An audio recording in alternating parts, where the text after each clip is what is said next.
You got me Mountain Dew some quick. Hey, everybody. It is Tuesday, and that little man right there just snuck in at the last 5 seconds of the intro. He was late for the stream. I don't know what you're talking. Yeah, I should have stopped it just so I could show you weren't here. The only way they know I was late is because you say so. That's right. I know That's so. it. All right, everybody. It is Tuesday. It is From the Barracks on Players Wanted. I am Joker for Players Wanted. That's me. That man with me is the man, the myth, the legend of the shortest stature but biggest heart, Greg Paparisi from Dead End Outfitters. Yay! All right.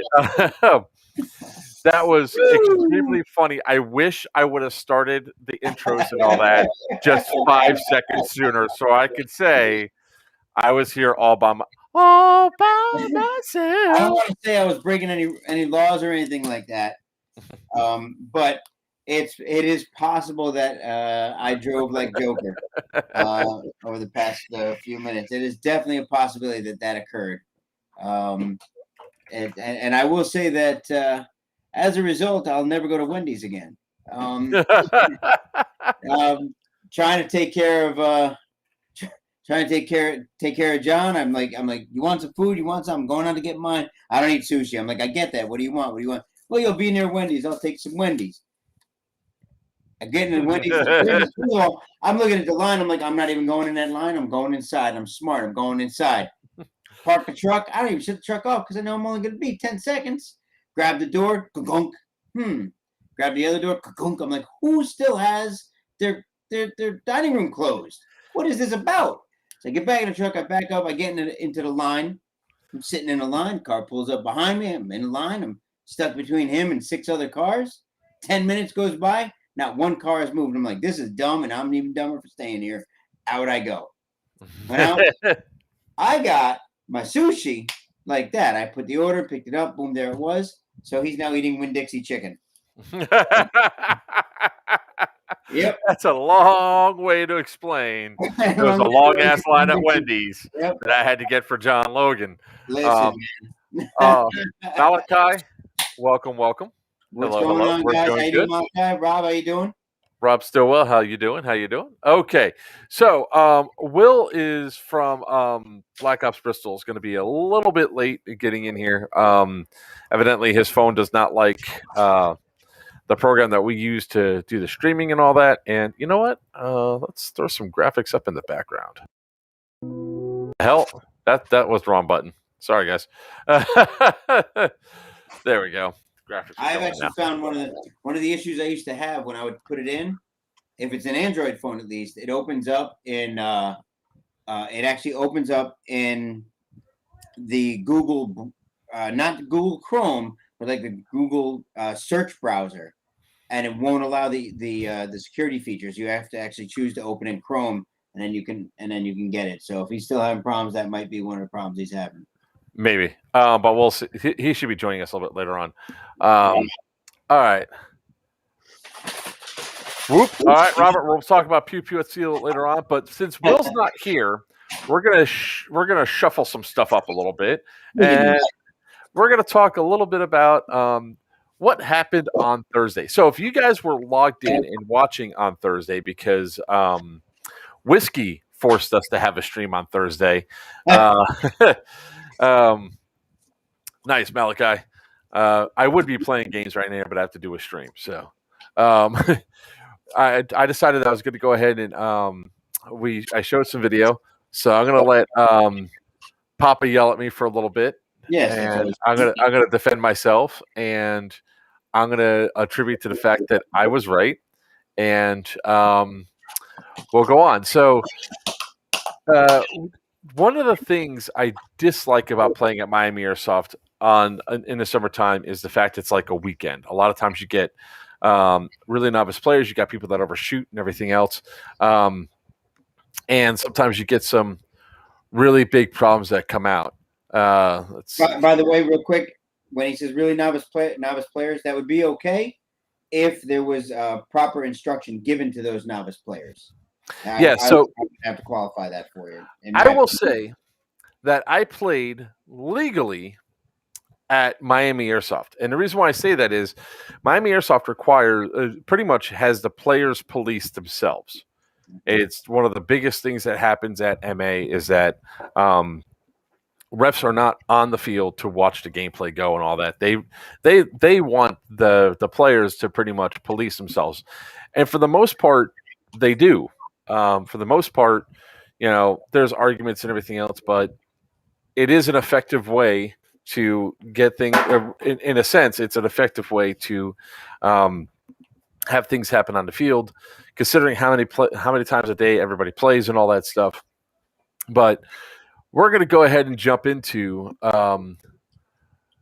this first one. We're not even going to go into the We're not even going to go into the other thing yet. We're going to talk about some of the rules that Papa has at his field. So the funny thing about this with his particular field is that he has rules that start off like rule number 1: all attitude and ego stay off the field. Don't call other people's hits. If they're not calling their hits, shoot them some more.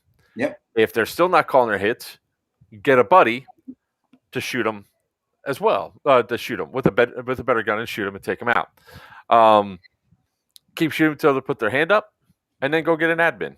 So this actually happened at the game at Miami Airsoft on Thursday. It was that's weird. There we go. All right. So hey, look, there's Tinker right there, and we're gonna do it this way because it's good to have us inside. All right. Yeah. Go ahead. You got an echo. There's an echo again? Yeah. I can hear myself.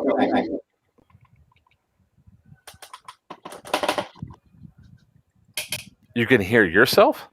I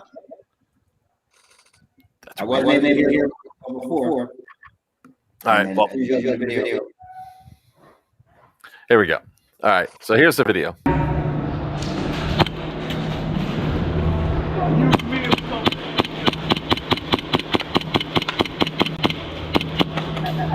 Shoot him.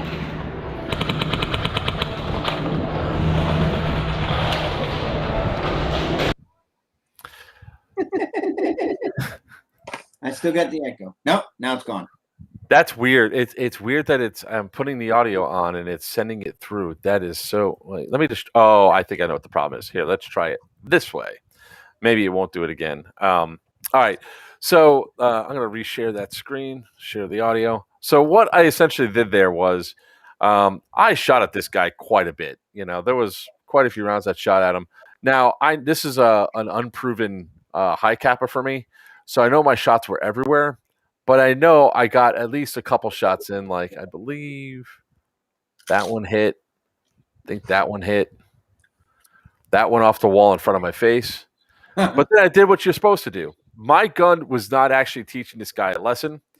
So shoot him. And I'm going to commend you on something. I didn't even hear you do it. Come on, man. I didn't hear you do it. Come on, man. Can I have my miso soup too, please? Thank you.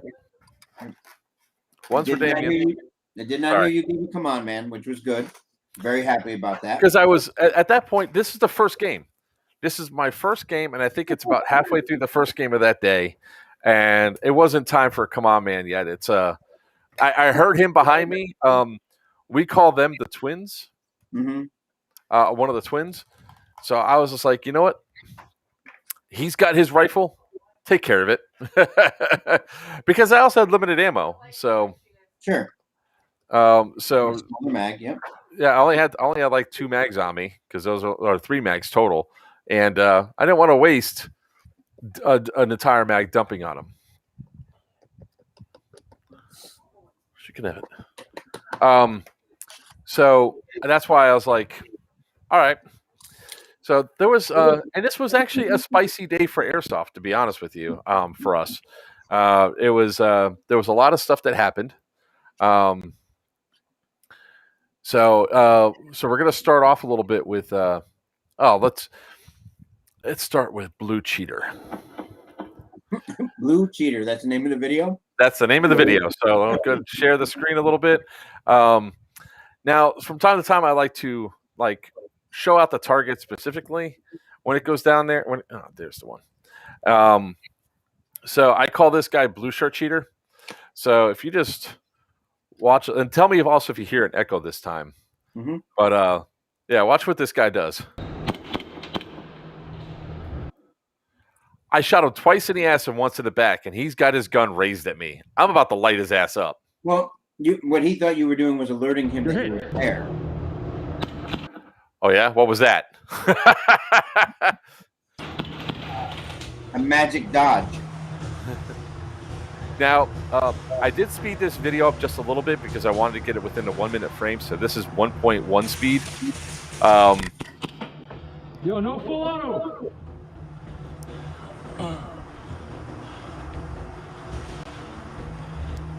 That's another thing he did. He went full auto a lot. So it couldn't be construed as an accident. He did it enough. Go back to that real quick. Oh, right there, right there. All right. Yep. Go. Okay. Go.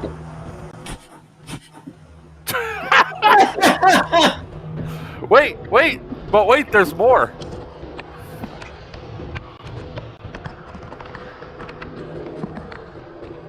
My horn fell off. I was fixing it.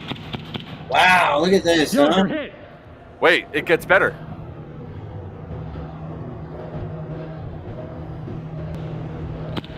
Yo, you've been hit 4 times, man. Was he a new player? He's a new player, right? He had his own gun. I Did don't he know. have any more protective covering on? Does Does he have a hoodie over a hoodie and a plate carrier? Is that what I'm looking at? Or is that a hoodie over like a combat shirt and then a plate carrier? I don't know, but I give him credit. That's why I knew. That's why he didn't know he got hit. He didn't feel it. Oh, really? Really? He didn't feel it? He heard noise. That's you kept alerting him. But oh my god, that hit me in the face. He saw the ricochet come off his chin. That's why he dodged. Hoodie to protect his hoodie. That's a good one. So that happened. And I'm like, the conversation I was like trying to have with the guy of like, come on, man, you're going full auto. You're not calling your hits. You're about to hate life. I shot him in the ass in that first part of that video too. So let's see, what's the next one that we got coming up? Because we're pretty. This is pretty guys. We're pretty much killing time. I'm showing off all the videos and stuff now. I know there's one part that Papa's really going to want to talk about, but I'm not going to let him. I'm going to show this video next. I love it when people justify their cheating. Well, I've heard that. No. Go on. No, wait, watch. And you can hear how angry I get with the guy, and it didn't even affect me. So first, I shot you once. not him.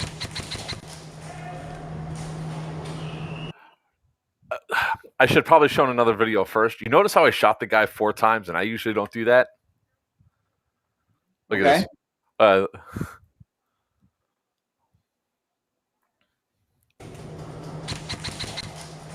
Oh, 5 times. I'll show you why in a minute. Sorry. I apologize, James. I didn't mean to overshoot him. Now, my hand's up. Yo! He hit! I appreciate this guy for yelling. He hit. He's not the one I had a problem with, though. It's this one coming up right underneath here. Now, sorry for the angle for the camera. I had to run out to my car and move my thing. I didn't realize my camera was angled upwards, but it was worth it to go through this. Was that you that was shooting from behind the plastic? You can't do that. I know, but you can't shoot from behind the plastic. I know, but then you can't go behind the plastic and shoot. Did you hear what he said? I know, but something. I didn't hear the but. Every time that he said, he first said, but they're shooting. I said, you can't go behind the plastic because the guy did this multiple times. He's like, I know, but I was like, all right, anything you're going to say after but is going to be bullshit. Flat out, it's going to be bullshit. If the rule says you can't do something, you don't do it. Period. End of story. There is no discussion on it. There's no justification in any sense of the word that you're going to turn around and say, oh, but. Mhm. No, if you're just now, with that being said, I'll let Papa start to yell at me now. There was an incident that we had where it's very rare that I do it. I've only done it, I think it's like every 8 months I have to have it my obligatory. I'm going to keep shooting you until you put your hand up, even though you're shooting me, because I've already shot you 5 to 10 times. And I realized I did not give you my camera. It's in my bag, the one I was going to give you. All right. Camera. You're just a little bit pixelated. Really? Just a little bit. I played back the videos from the other streams. It's just a little bit there. All right. Oh yeah, here we go. Here. All right. So, first and foremost, I'll start off by saying that the video that you're about to watch is, it's not really a. Oh, is it not approved for all audiences? Is that what no? you're saying? It's definitely approved for all audiences, but there is going to be some cursing in there, because I'm just annoyed. But this kid that I lit up, I guess they were there since 10 o'clock in the morning because MA's open all day long. And they were doing really well all day until I showed up. This is the second time, the second round I had with my rifle. You know, we start off with a pistol. But the rule is if you get hit, put your hand up. Right. Come on, man.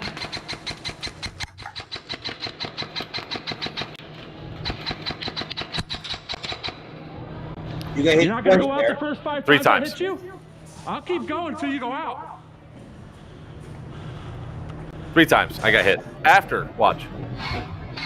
Hit. So you got hit 5 times. 6, 7, 8, 9, 10, 11, 12. 12 times before because the very next shot is the GoPro getting hit. I shot him 12 times. 12 times. Mm-hmm. Before he continued to shoot back at me. And the reason why he did this is because he was angry that Tinker and I were there and we were shutting down him and his team. So I did not flip. I did not go to full auto. I kept shooting. And at that point in time, he should have went out. The point where I kept going was right there. 2 shots came in. One hit the GoPro. The other one hit the bridge of my nose. At that point, I was like, okay, I'm going to keep going until you go out. And if you notice, I went lower and lower. I went up and down his leg, and he finally called out. I went right to the ref after this to explain what he was doing and what I did. And they left after that game because I turned over and I said, I got this all on camera. You know, because I busted him with a flat-out cheat. 12 shots before I got hit. So, let's see. What's rule number 1? I didn't have an attitude. I didn't have an ego. Oh yeah, no. You didn't have an attitude. You had an ego. That is definitely ego. Because what you should have done was taking your hit when he hit you and left. Not, I'll keep going till you call yours. Not your job, not your place. Now, if I would have gotten shot from the side, which is why I stopped shooting. I got hit from the side. Again, that's rules on your field. The rules on Miami Airsoft, players pretty much police their own until they get refs up there. Now, I did tell them that they need to get refs. It's based on individual character and integrity. Is that what you're saying? Yes, I am. Individual character and integrity? So you're responsible for yourself, not anybody else. Yep. That's what you're saying. Are you done? Oh yeah, no, I was done before I started. I didn't have to say anything. You. I was assaulted. I assaulted back.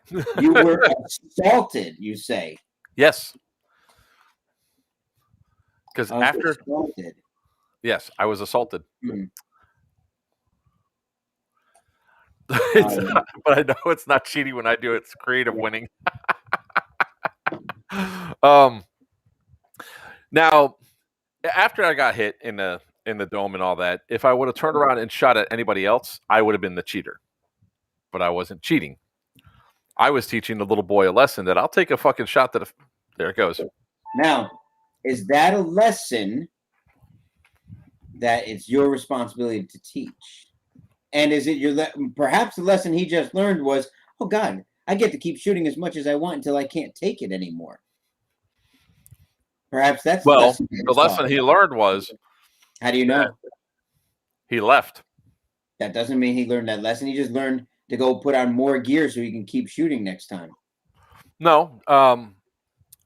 So this is going to be one of the ones where Papa and I get combative with each other, everybody. So mommy and daddy are going to fight. By the way, he's the mommy.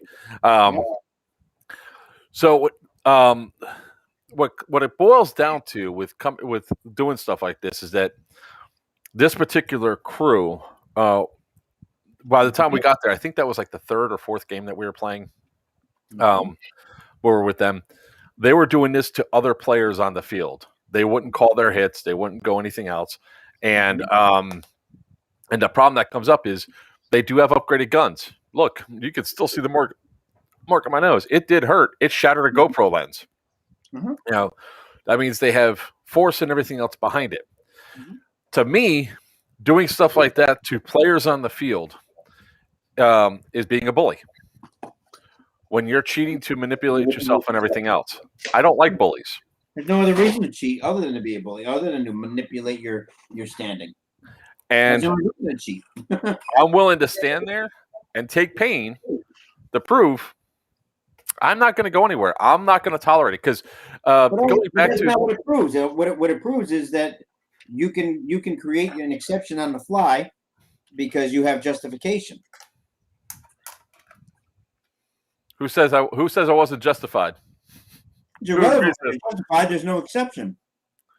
Well, you can't have an exception to the rule if you're not the one who's making up the rule. No, Ryan. I got a good look at their guns. They're upgraded. These are a couple of speedy boys.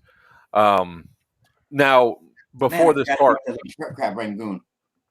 Before to go more in depth on this, these three guys they played well without needing to cheat. I just don't understand the necessity to cheat when we got there. They're also doing a lot of trash talking because every game day I start off at Miami Airsoft, I start off with a pistol and a melee weapon, and I do that because I want to get my blood pumping. It's my warm up game and all that. And they were just talking about how everybody was trash and everything else. And then they got me multiple times. I mean, flat out. I was like, good shot, good shot.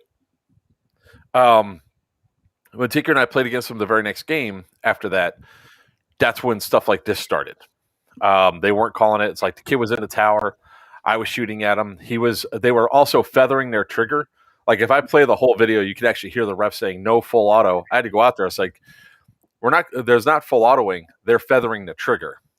So we had to make multiple calls against feathering the trigger. I think one of them got pulled out of a game because he did it right in front of the refs in Miami Airsoft sit right by the entrance. Is it a rule not to feather the trigger? Mm-hmm. Is that a rule? Mm-hmm. Because it simulates full auto. Okay. So does binary. Yes, it is. And? So does binary. Okay. Well, you're saying that this was binary? I didn't say anything, did I? Okay. No, I see the look on your face, and I understand the implication that you're doing it. There's no implication, since so is binary. There's the fact that you adjusted a rule that you're not in charge of on the fly based on your own personal opinion. You decided to do something that wasn't your responsibility.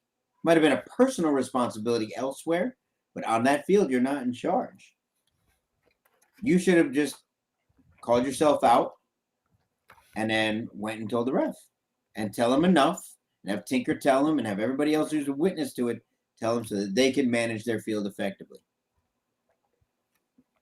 It's not going to improve. They're not going to change. You did not make them change. Fuck right here, triggers. I only use binary and in games that were allowed to use full auto. And I only use binary because I don't want to sit down there and hold down on the trigger. I actually have a better understanding of what my ammo capacity is if I use binary instead of full auto.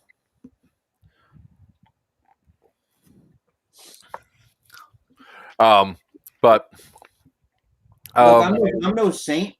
I get upset. I can absolutely get upset on the field.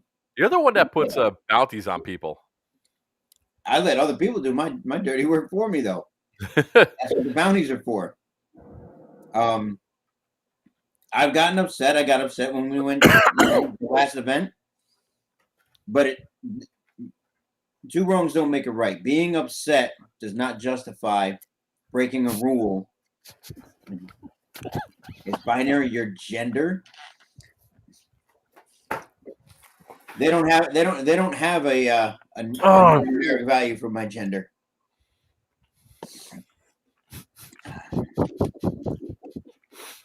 Ow.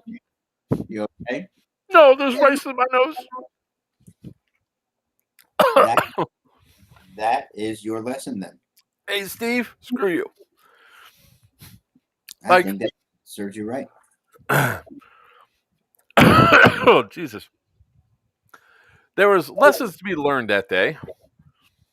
And lessons for other people to learn. Like this.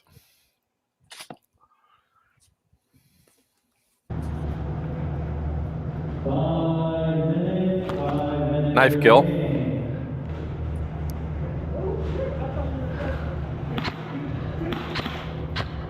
You're not hitting. Do you see that shit? What was that? All right. So that guy's like, I'm out. he thought he took me out. Oh, that's right, because Steve is once again banned from Facebook. I told you to appeal that ban. What do you give? We'll talk about that in a minute. Yeah. So watch this. I come around the corner. That kid's standing there to shoot me, right? Nothing comes out of his gun. He doesn't shoot. Hit him once. Hit him twice. You're not hitting. He shoots at me again as he's walking away. You saw that? Yeah. Yep. I don't agree with it.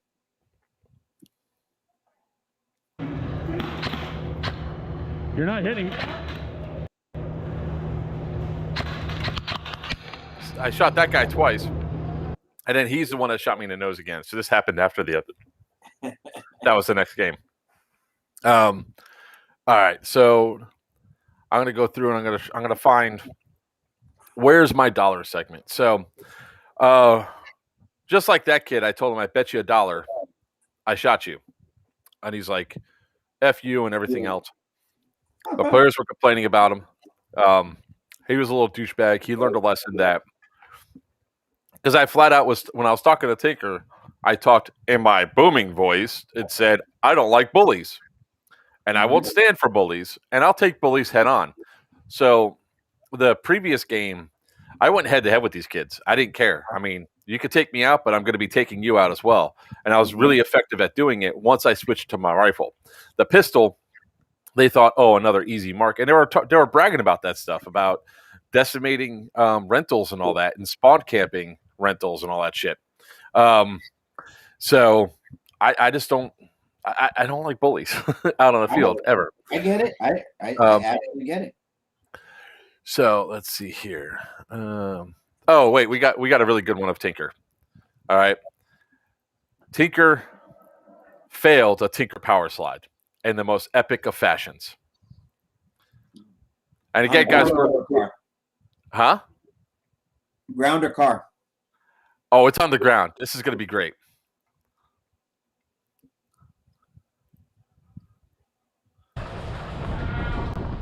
Tinker power slide. Oh, What do you hit? He hit Wait, the listen door? for it. No, listen for it. Listen for it. Wait.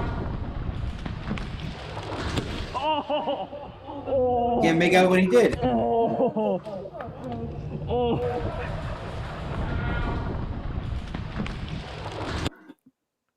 See the guy standing right there?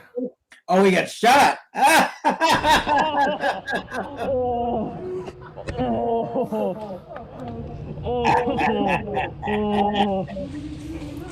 Oh, dang. This.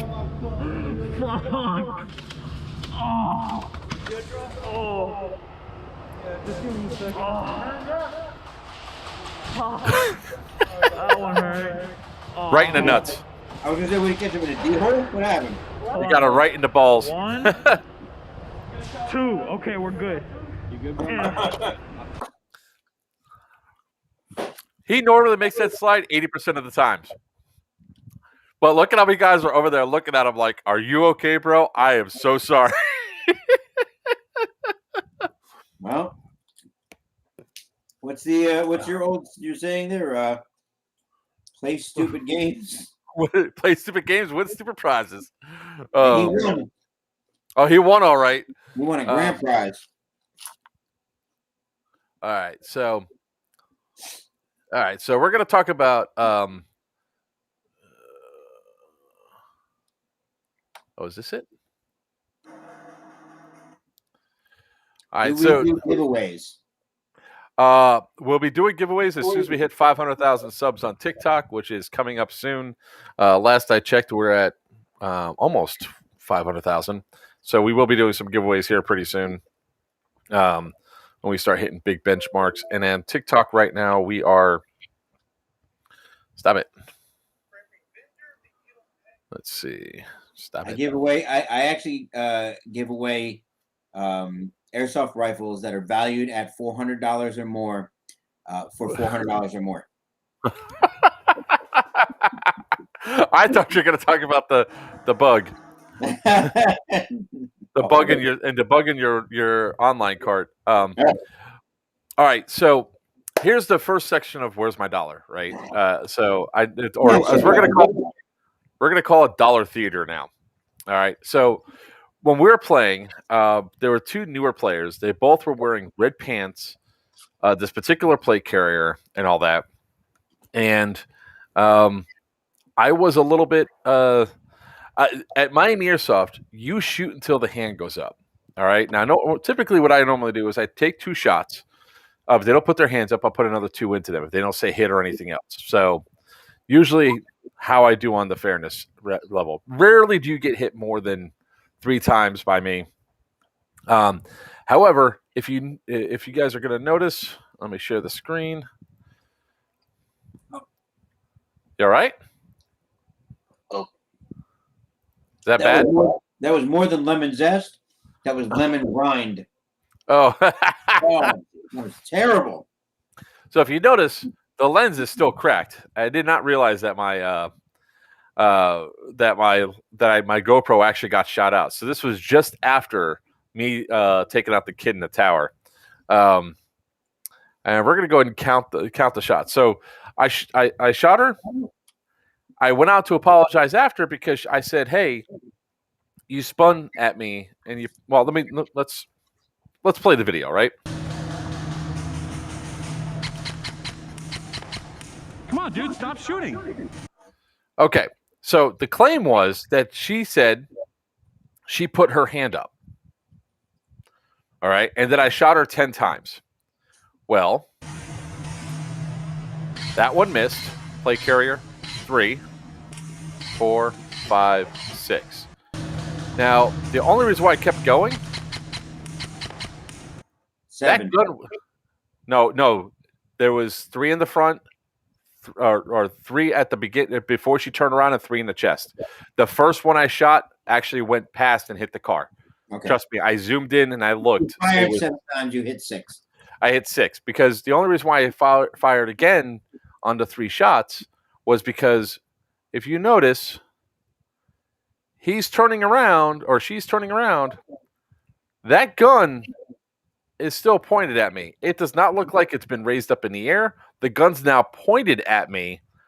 I put 3 more rounds in because I want to make sure she's aware she got hit. And if you noticed, I aimed for the plate carrier.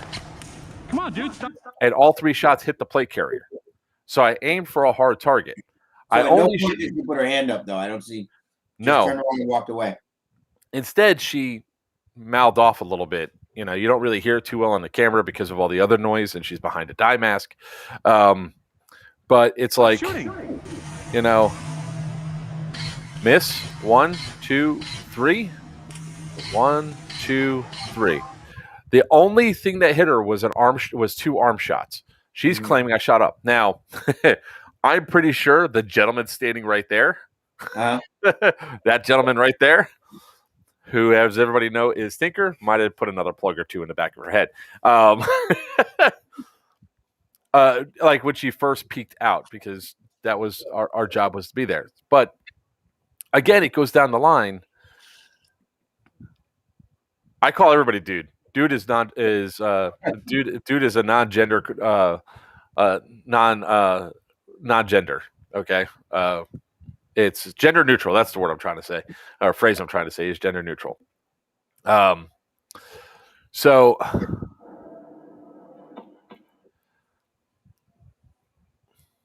and it started from my pistol game.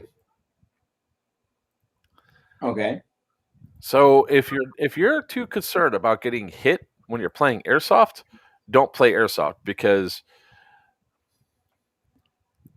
there they both are. That's her right there.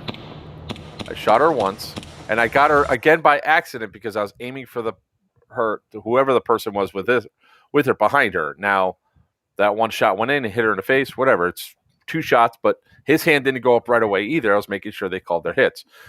That gun is a weak gun. So, just to give perspective, only 1 shot got her, and the second shot, whoops, my bad. Look, as long as you know how I feel about rapid firing, especially with an AAG, because the gears and motor are right next to your ear, you know, so you don't hear. And if somebody yells hit before their hand goes up, you're not hearing it. So I'm not a huge fan of the whole rapid fire thing. Double tap, pause, things like that. That's fine.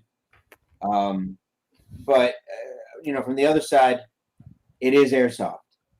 You get shot. If you know you're in the line of fire, I've been, not one event that I've been to and not one field that I've been to that doesn't say, oh, if you're in the line of fire, you can move 5 to 10 feet to either direction. If it's, you know, field like this, you go respawn, walk away, run away, get out of the way, right?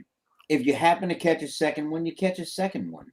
It happens, right? That's just what happens. What a lot of the people that complain about it are all this very similar types. These are all people who they don't call their hits when they're shot. They try to get away with it. All those kind of things occur. It just doesn't. It's not. I wouldn't worry too much about it. You shot her. Yeah. You caught her with another one. Her fault. You know, so, if you get shot on the field, you know my rule. You get shot on the field, that's your fault. Well, everybody, Will finally was able to join us. He was having some problems with his phone connected to the stream. So welcome, Will. Will's from Black Ops Airsoft. So we're going to be talking about Colony Wars in a minute. We're waiting for him to get on, but we're going to finish up this little segment right here. So I'm going to bring back the big video. And this was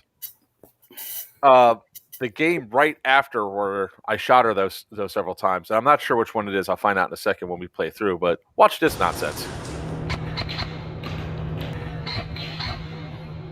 Woo-hoo-hoo. Little dance, right? Show it again. Oh, sorry. That was another guy that was just... There we go. You can see the BB fall. Why are they still there? Oh, and I'm going to point out, I jumped down. I didn't step down. I jumped down. I'm very proud of myself. You could see the shadow, sort of. Didn't you just get over like a thigh or calf problem? I always had that calf problem. That's all right. You break I'm your old. like, I don't know, your something bone. I don't know. Just It's her. Fat bone. It is her, because the head covering. Why is she still there after being shot? Well, she does look like she's walking away. Well, she is now, but I probably need to cut on it, but that's her shadow right there with her gun pointed at the door. Oh wait, you guys can't see it because there. Maybe she's just maybe she was, there's her shadow, and that's where the gun tip is right there, pointing at the door. Maybe she was in shock from how many times she got shot from you before. I'm just gonna say, it's a possibility that for whatever the reason she was still there, but by the time you cut the corner, she was walking away. Listen, even if she's an all the time cheater, doesn't mean she's cheating all the time. Okay, give her a break, cut her some slack. Everybody's good once in a while. Look at you. I'm good all the time. I don't know what you're talking about. I never do anything wrong. Hey, Will, how long have you been watching the stream? You mean today or before? I've been watching the show for a while, but today about 5 minutes. All right. I'm behind. So 2 things I want to talk about real quick before we go. No. I want to show him the video. You shut up. You already yelled at me. I haven't had anything other than yelling at you. That's not. I derive a lot of pleasure from that, but that's not where all my pleasure comes from. No. I got to show this to Will, and let's get his opinion on it. Yeah, no, you shut up. His opinion's gonna be the same as everybody else. You suck. All right, well, let's see how you like this one. Come on, man.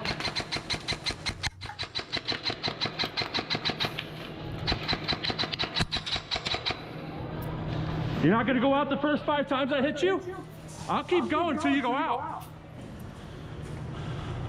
I mean, hang on. I don't know what you're mad about. He obviously has a magic wand that keeps him alive.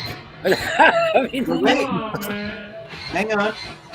If he has a magic wand, it seems as though Joker found the same magic wand, didn't he? Yeah. Look, I shot that guy. We would kind of 12 times. 12 times before he hit me. So what would you say about that, Will, if I did that on your field? Oh boy. You ain't got to be PC here. Tell him he's wrong and it's okay. No. Well, how we handle it on every different field is I would personally just come up to you and say, just call for a ref. I'm going to have a ref follow him.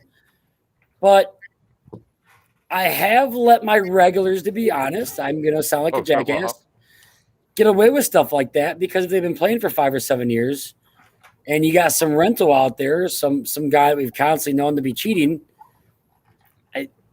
I mean, I'm not going to snap at you or kick you out if that's 100% for sure.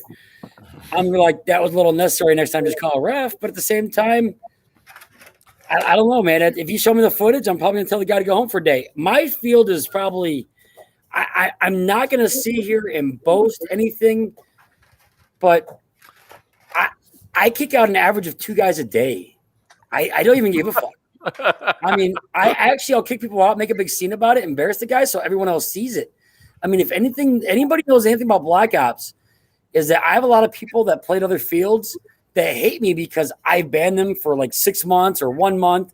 And I've also got some of the best players you've ever met that I've banned for 3 months, 3 solid months or 6 solid months. I don't want, man, I tend to just sit here and fucking rabble on, to be honest. Well, the best story I've got, man, is I kicked out a guy because he's shooting in the parking lot. He thinks it's funny. I go over like, dude, man, if I see a dude, like, he's been playing for 5 years and he plays every fucking weekend and he only plays 2 games a day. He's one of those guys that come here to hang out. He pays admission, plays for an hour, and then sits in the parking lot and hangs out with everybody. Oh, I know a guy like that. I mean, that's like free money to me, right? I'm like, hey, this guy's like, my restaurant, don't even have to watch him. So I catch him fucking shooting in the parking lot right in front of me. I'm like, dude, don't do this shit again. An hour later, I caught him again. I banned him for a fucking year. He came back. He said, "Dude, man, I'm sorry." He made a big post on forums. Don't fuck with Willie. He's not fucking around. He's not kidding. He will ban you. I swear to God, I don't know if it's because I do have decent numbers.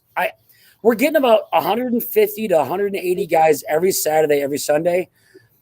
I don't want to piss off my regulars, man. I don't want to do it. But every time I kick out a cheater, those cheaters play at other fields and make their field worse, and my field gets better. Yeah. So that's all I got. The little context for Miami Airsoft, there is no ref on the field. Like hardly ever. Unless it's the weekend. In the weekend, they got guys in the tower, but we always play on the weekdays. Okay. The ref is sitting outside the door. Now, what I didn't show was I walked out over to the ref, told him what I did and what the guy did, and I didn't get in trouble, but he had a conversation with the other guy. I was like, look, I shot you 10 times at least before I got hit. I knew I hit him at least 5 when I said that. I'm going to shoot you 5 times. And he shot me right here in the nose, man. My beautiful face has a blemish on my nose now. I should have asked it like this before. I should have said it like this. If you did that on my feet, but he cut himself out. Look at that. See that? He's hiding. I banned him from his own stream. I'm here. I was going to go grab a drink, and we have a new rule that if you have to walk away from the computer, your ass is going into the waiting room, so that way people are not looking at a blank spot, so that way you're talking. So you had a question for me? I'll wait. Yes. If you had done that at my field, what would I have said to you? And what would my demeanor towards you have been? First off, it never would have happened at your field because you have refs there. Is that right? Yes, because your field, the players don't police. Well, the players do police themselves to some regard, but the players are not to police the other players. It's possible the ref may not have been present. Yeah, look at it. Yeah, exactly. He says, "What a tyrant." Look at that. Steve agrees with me. What a tyrant. He's talking about you. You're a tyrant. Nope. No. You're talking about admin. Who are you talking about? Or he's talking about Will. Not talking about me. It could be me. I don't know. He's talking about Will. I did kind of seem like an asshole when I was. No, I don't disagree. I don't ban people. I'll be right back. I don't disagree with Will. My point was Joker knows. If he had done that on my field, and he's a huge proponent of my rules. He helps enforce them. He does all that. If he had done that on my field, I would have been furious with him, especially since he is a regular. Sure. If he was a new player and he did that or something, we would have to have a talk. Him, I would have been furious with him because my rules, you don't take anything into your own hands, nothing at all. You don't even call someone else's hit. Doesn't matter. They don't want to call it. Keep shooting. If you get shot, you're hit. He knows that. Yeah, because actually, this is what happened before this happened. This is where'd it go? All right, there it is. This is actually what happened just before it. So to give perspective, it's like I have what you're supposed to do at Papa's Field and what you're not supposed to do at Papa's Field. This is what you're supposed to do at Papa's Field.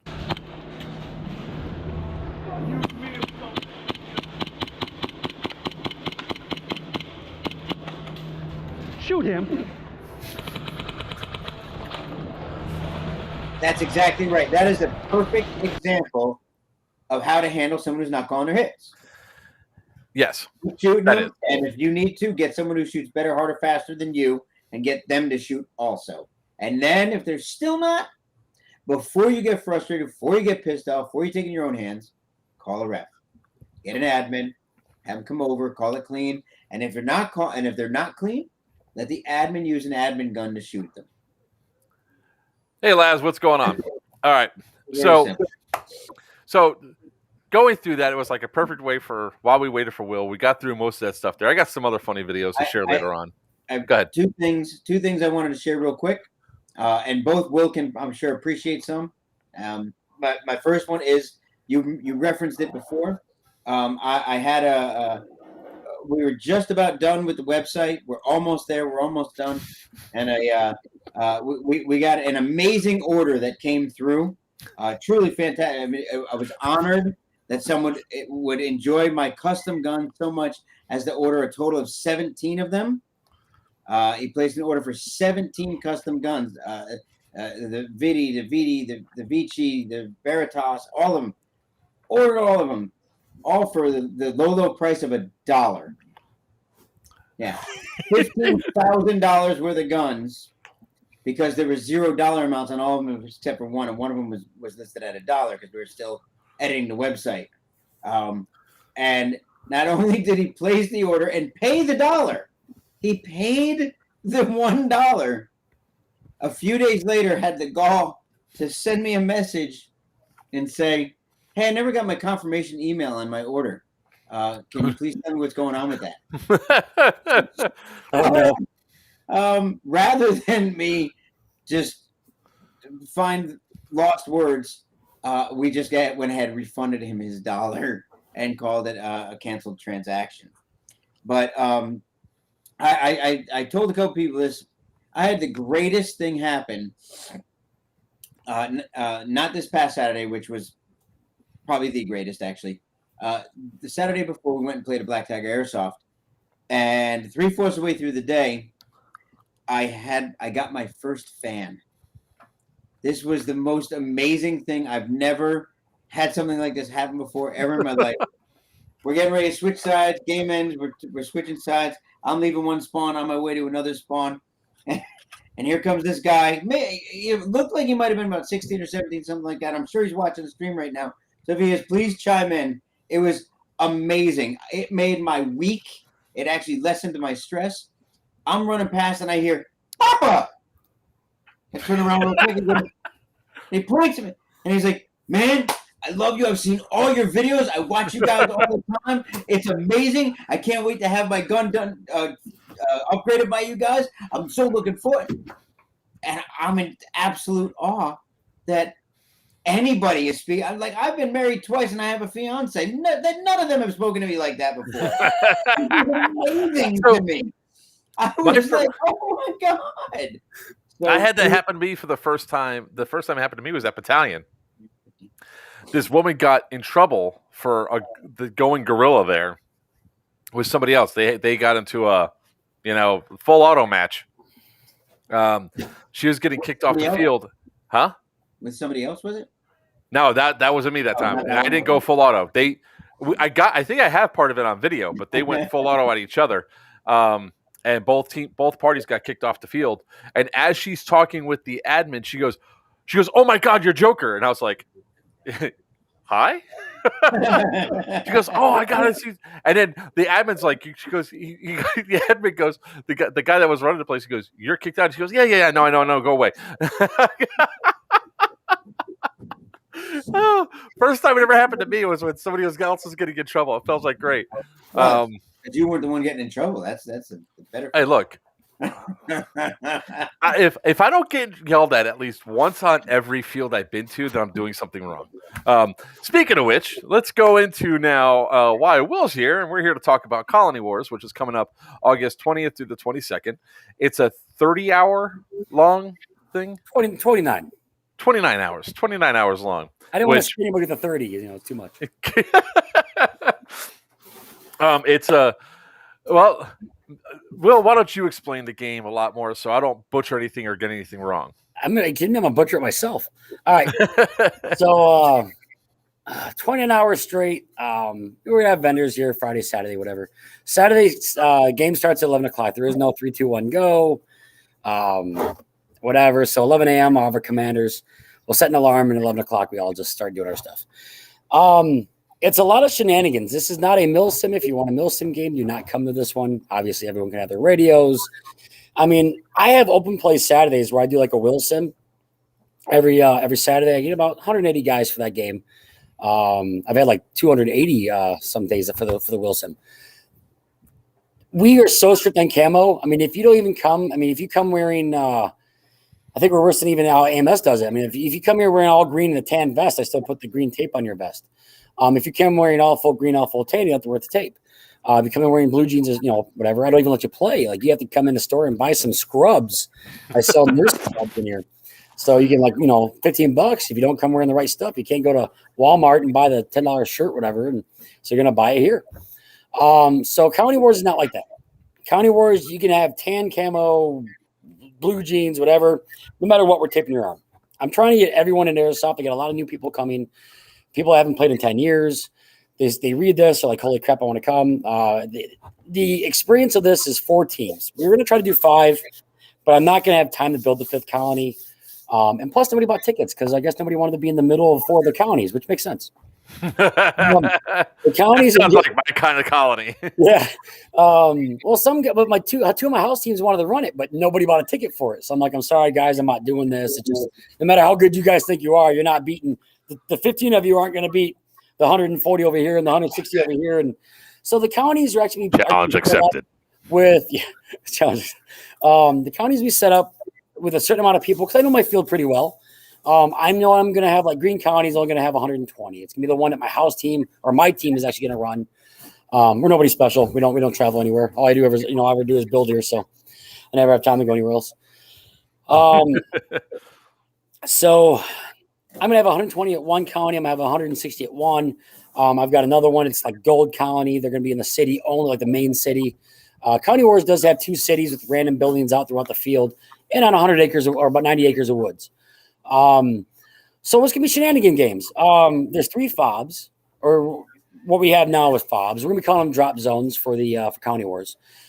County Wars is going to be set up as in like the end of the world type game. There's trucks coming by, and he's going to drop off two different trucks, actually warring traveling merchants that hate each other. They give each other crap. That want you to try to raid the other, rob the other, all that kinds of stuff like that. It's going to have a bunch of free stuff in it, from beef jerky to frozen Gatorade, so it thaws out an hour later, so just cold Gatorades, whatever. A mix of everything, from patches to guns from Balkan. Enola Gay is huge. They always give me stuff. I love Enola Gay. Probably my biggest field sponsor. Every case will have a couple of EG67. So the way it works is you have to bring that case from the drop zone, and there's only 3 drop zones and there's 4 colonies. So one county is always not going to get a free case every hour. So every hour the truck drives by, drops it off. Whoever's there gets to take it. Some strategies are you let the guys take it and let them walk it back because you can't open it without a key. And the case is locked and the commander has the key at your county. So you can't just hold this thing and open it up and everything, whatever you get to keep for free.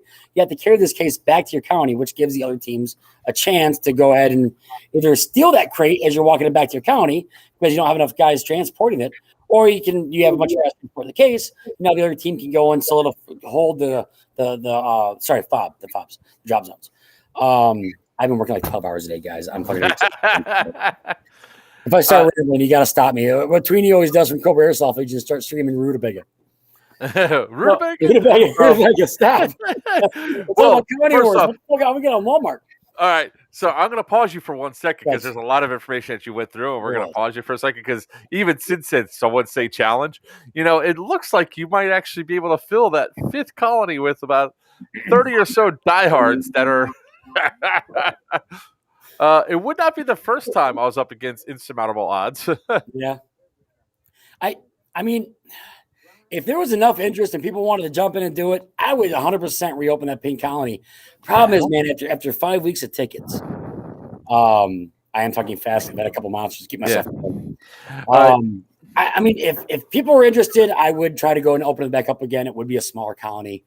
I probably would move it from the middle of the field maybe to an edge, so you're not surrounded by all 4 other counties. Because people are like, "Yeah, that's stupid. I'm not doing that." But I mean, if enough hardcore guys from travel or whatever that's been playing all these bigger events wanted to jump down, man, I'd do it. I'll open up for everybody.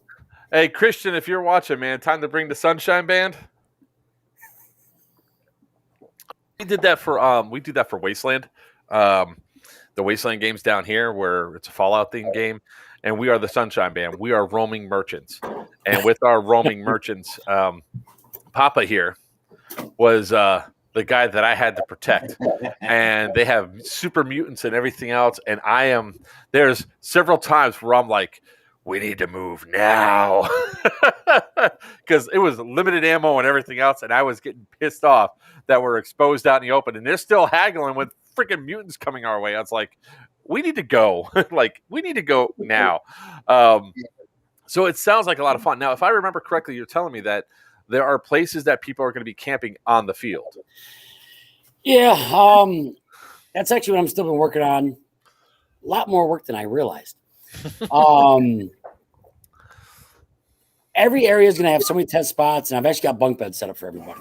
It's not comfortable bunk beds. It's just plywood. It gets you off the ground. It gets you in a netted little tent area. So I pretty much built a bunch of pre-built tents, safe zones.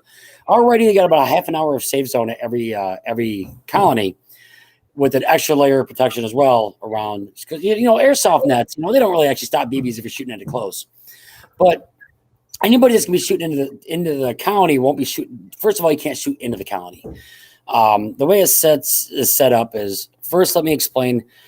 50 feet from every colony safe area, which will be marked with the colored colony with a bunch of sticks sticking out of the ground. You can't shoot into that whatsoever. It's kind of like a safe area for the colonies to be able to shoot out of it, but you can't shoot into that area, so you can't spawn camp anybody, piss anybody off, and make anybody want to go home for a bad day. So 30 feet from every net will be the safe area. So there's obviously going to be nobody standing at the safe area because they have no cover there. The cover is going to start about 50 feet from that. So anybody that's going to be shooting will be shooting 75 feet from the net. Plus, I picked the spot where there's trees in every county. There's a bunch of trees everywhere. So I know that airsoft nets only stop BBs from 25, 30 feet away. You got .32s, .4s out there. So they're not really designed for, to be shot at, so that's why I did the buffer zone along with the safe net. Plus the sleeping areas have a second layer of netting wrapped around that inside the safe layers. So anywhere where anybody's going to be sleeping, they can feel 100% comfortable with 2 layers of net wrapped around them. Rutabaker. Yeah. Rutabaker. Hey, Will, what if I come in? What are restrictions with miniguns? Miniguns, the same thing as my full auto. I'm not going hard mil sim on this one because of all the kids going to this game. I do have a lot of like hardcore mil simmers coming too, but because this isn't a serious mil sim, I'm still doing the 400 FPS for full auto at 20 feet. I'm not doing the 450 at 50 feet. So hopefully that doesn't piss off too many guys. But you can do the 400. Repeat that. Repeat the limits again. 400 FPS for full auto, and it's 20 feet, not 50 feet. Because we're not going 450, we're going to do 400. It's going to be a 20-foot full auto distance instead of a 50-foot. So your numbers are usually higher for full auto than most fields are. My bigger events are. Okay, gotcha. So like this is my only bigger event that I'm going to keep every single rule the same, except for gameplay rules. Gotcha. So I got freedom. That one goes 450. My bigger events where people travel from other states, I usually go higher, just not this one. There's too many kids. It's just easier. I don't want a bunch of 12-year-olds pissing off a bunch of 30-year-old adults by getting shot, 450 FPS from 20 feet away. I just don't want to deal with it. Yeah. 100 acres with 500 people on a field. I'm not going to have that many refs to watch every acre. So less problems. Nice. So the four factions that you're going to have, possibly 5 now. Let's see if other guys want to jump in. Hey, Hawaiian shirts. That's all I got to say. I got one for you, Papa. I'm down. Hawaiian shirt colony. You don't have one for you. Have a Hawaiian bed sheet for me. That will no. I'll go to Damien's room right now. I'm pretty sure that shirt will fit you. I don't know about that. Oh, please do. Please do, because then I can use Greg's own stuff against you guys. I have a rule against that. You can't shoot me with my own guns, man. My own shit. Yeah. I've done that before where I've loaned out guns and stuff to people to help, that like friends of mine that they're down, they have a gun down or whatever, they need help, and I said rule number 1 is I never get shot with my own guns. It never works. Hold on a second. Here's another question, because this is Robert Stillwell is going to be doing something incredibly stupid, which is putting 3 miniguns together. What happens if I make my 3 micro gun? Would I have a 50-foot MVD? I've never been asked that. Why? First of all, we all asked that one. I mean, three miniguns. Sure, we could do a 50-foot for you. I mean, that's a lot of BBs. I mean, don't forget we also sell ammo at the store. But I mean, I don't know. I guess that would make sense. Or the pain rate won't really be that much higher. I guess 50 feet would be fair enough if you wanted to do that. Ask me in the day of. I don't know. But yeah, I'm pretty sure that'd be okay. 50 feet might even actually be a little too much for 400 FPS. Maybe we'll do 40. I don't know. He does. He gets buckets and buckets and buckets of ammo for free. So Nice. Yeah. See, Greg, I got the Hawaiian shirt for you. I think it'll fit. then Faction 5 is Is on the move. It's Sunshine Band. Sunshine Mahalo. Band, baby. Another fun thing about the County Wars is it's so just goofy because you're coming here to have a good time. You're not coming here to bitch or moan about nothing. I mean, if you come here and you like, it's an end of the world game and you have to build a well. And if you build a well, I'm going to drop off free water to you every hour. That's literally like, I mean, it's a given. You're going to build a well because I'm going to make sure you get the free water. So the well is going to be close to your county and you can build it. Even if you're missing parts, I'm still going to drop you off your water. It's just the very first thing you got to do immediately. Besides maybe putting your own net down because the net's all kind of hanging up on rope and you got to go in there the day of and release the net so it hits the ground, whatever. You have to safety.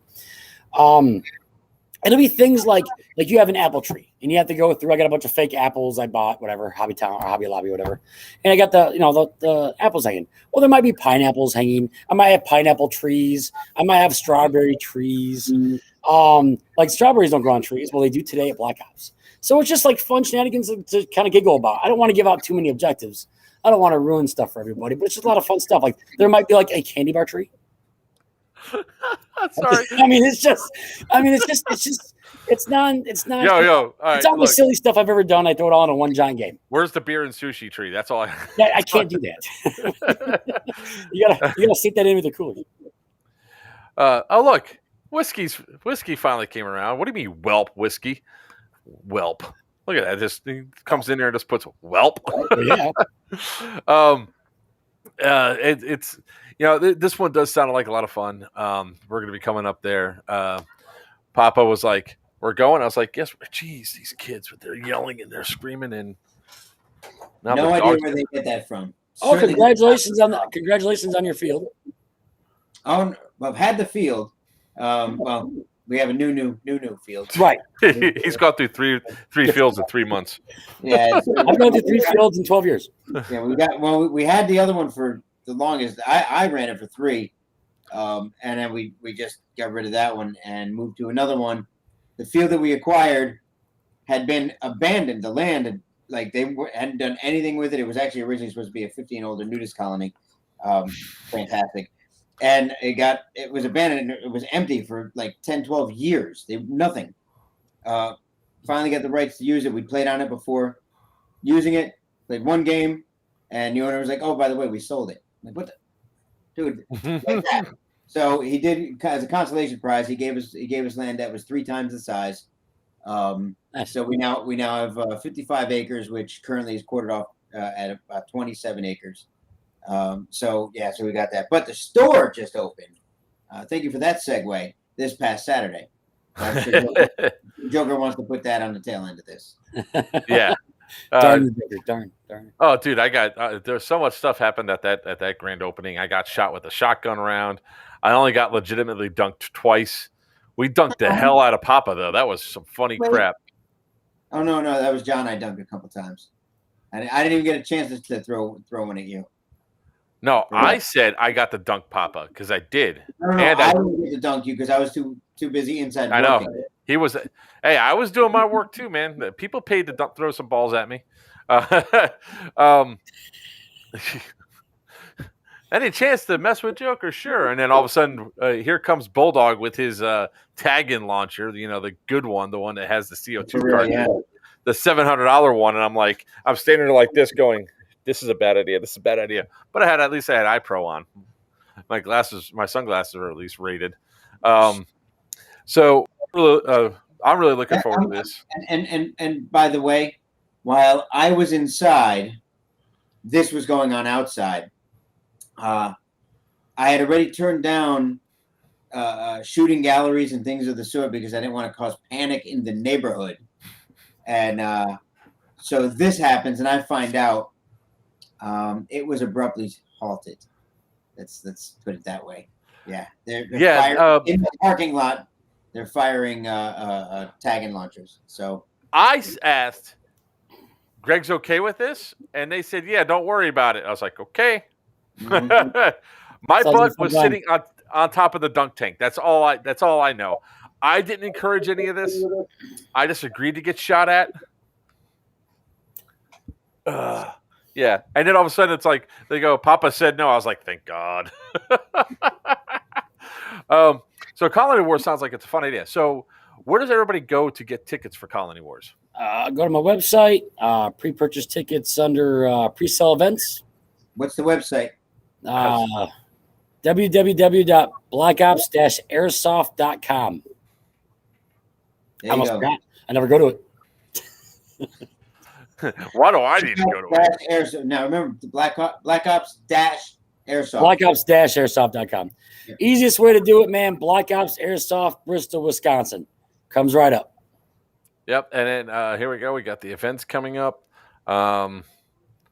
And Colony Wars is on the events page. This is okay. What is the price? Because I don't see a place to purchase it. Oh, let me look at that. I clicked on events. You got to do a pre-purchase. So Gotcha. back Pre-sale. out of that, then go to pre-purchase.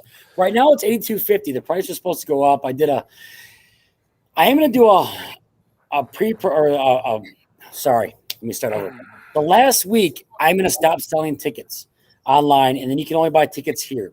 So tickets here will be $100 for the weekend, and there'll be $60 for a one-day pass. So if you want to do a Saturday or Sunday, now if you buy a 60-day Saturday pass, you have to leave at 10 o'clock. So we kind of do this thing at the end where all the county guys are like, hey, everybody get out here. We check your wristbands constantly.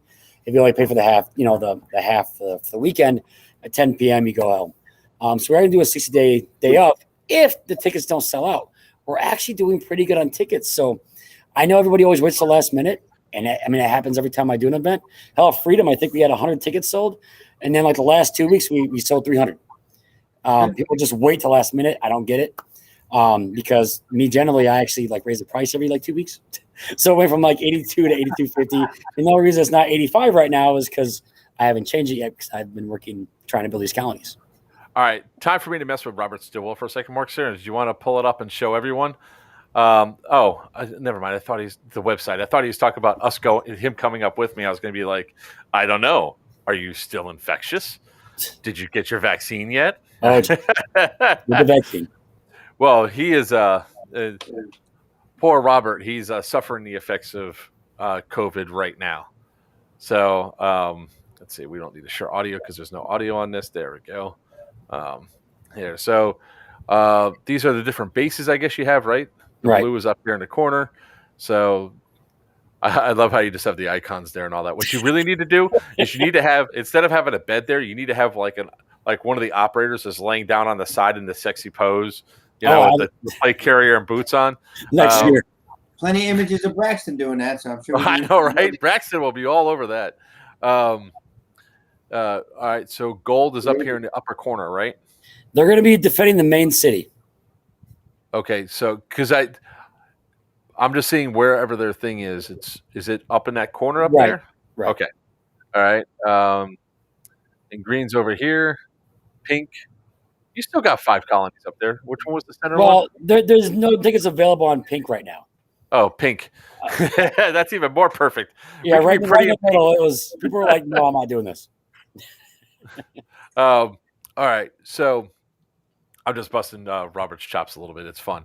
All right, so if you guys go here, you can actually go on to blackopsairsoft.com. You click on. Let me go back to the start of it so people can see exactly where it's at. There we go. Home. Come up here. It says open play and pre-sales. Boom. Click on Colony Wars. There's your options of what you could do. You could check the stuff that you guys need to get, what team you're going to be on. So everybody can wear whatever they want for every colony. Right. You're just going to armband them, right? Right. Okay, cool. Which is nuts because my normal actual open play is way more strict. Which, we send people home all the time. People get pissed off because they don't want to buy the scrubs. Pro tip, what I would do is I would still put the link right here for the right after where it says Colony Wars, get tickets here is what I would do. Put the link right there so that way people can click on it. Just saying, just trying to be helpful. Just trying to be helpful.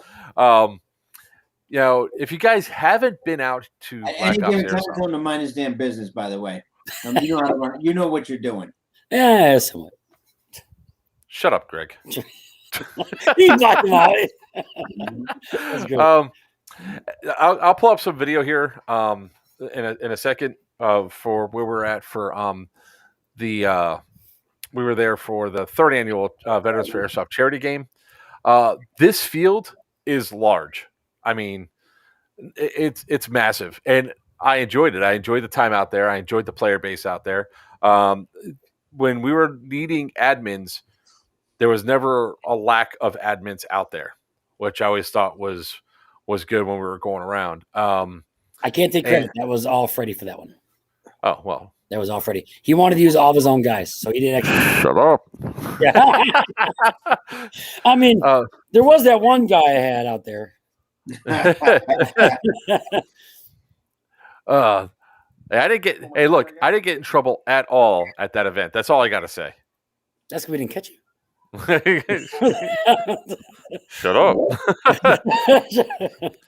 Like, this is part of the main city when we were going around, right? This is your main city. We actually had some fun roll around doing this stuff. I'm gonna mute this and play it sort of in the background. I'm gonna put all of us up together.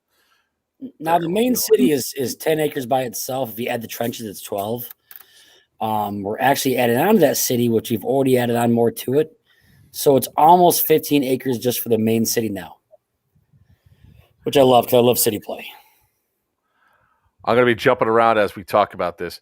I really liked some of the irrigation and stuff that was going around. We're going back over to where, I guess, is this going to be one of the respawn spots for one of the teams? Yes, that's actually going to be Blue Colony.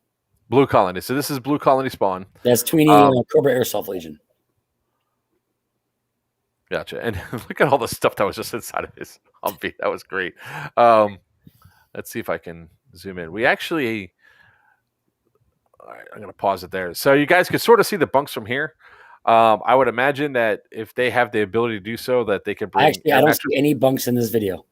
I think you paused it. I think you're seeing something different. Oh no! Oh, that's why I can see what happened. Yes. Oh, there you go. It shrinks it down. It cuts it off. It's right back there, and it's right back there in the back. So we can people can put air mattresses on those if they want, right? Oh yeah, absolutely. I mean, they're only 2 feet wide.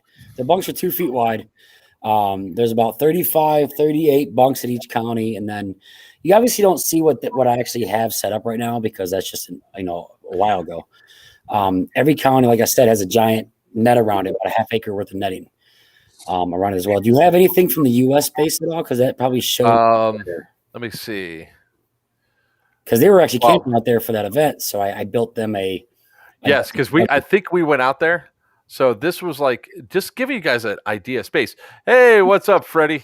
Freddie says, "What a great event! VFA rocks." Yes, they do. Veterans for Airsoft. If you guys don't know what it is, check it out.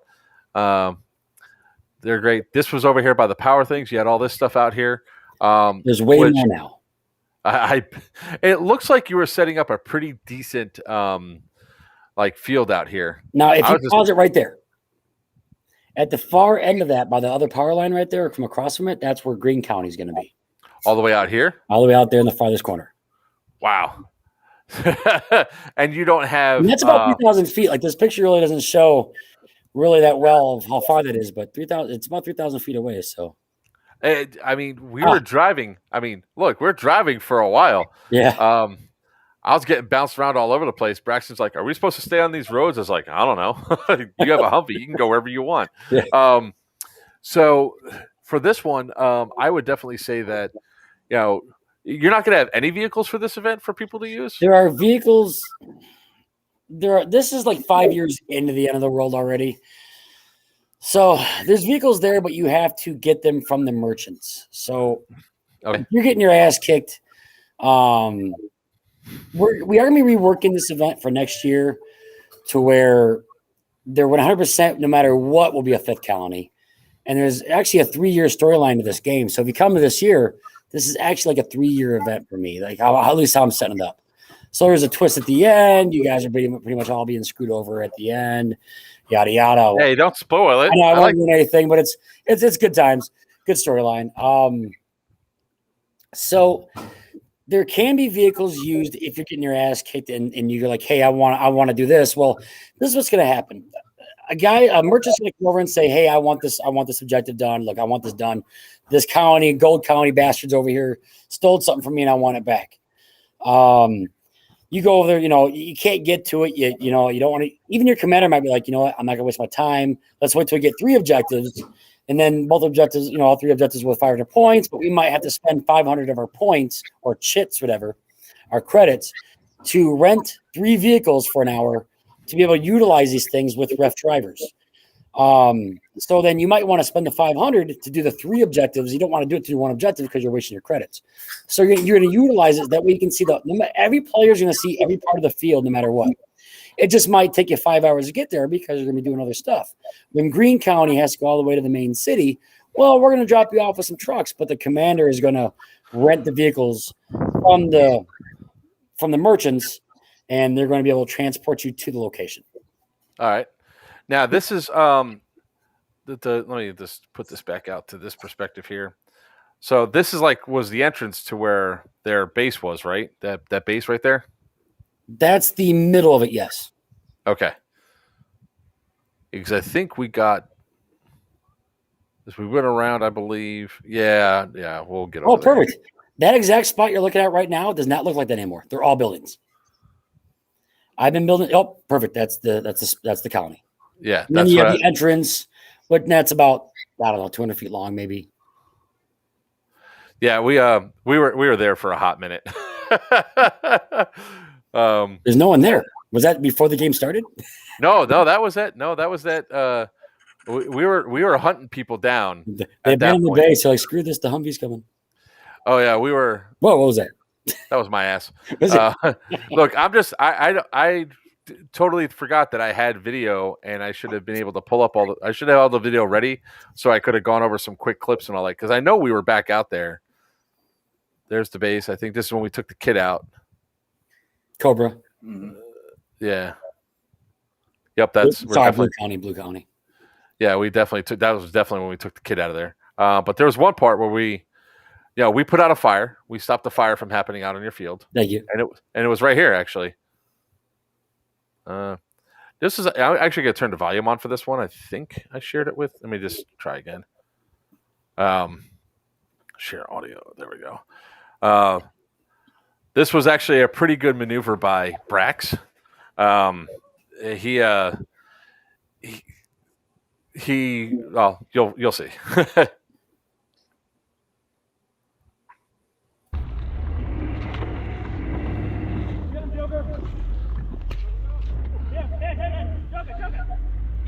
Hey. Back it up. Whoa.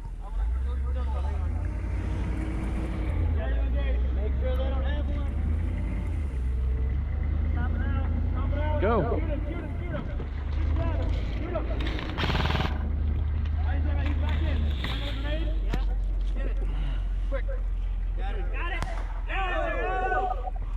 I just got to say, really good shot, throws by me for that whole area is gone. That's all buildings now.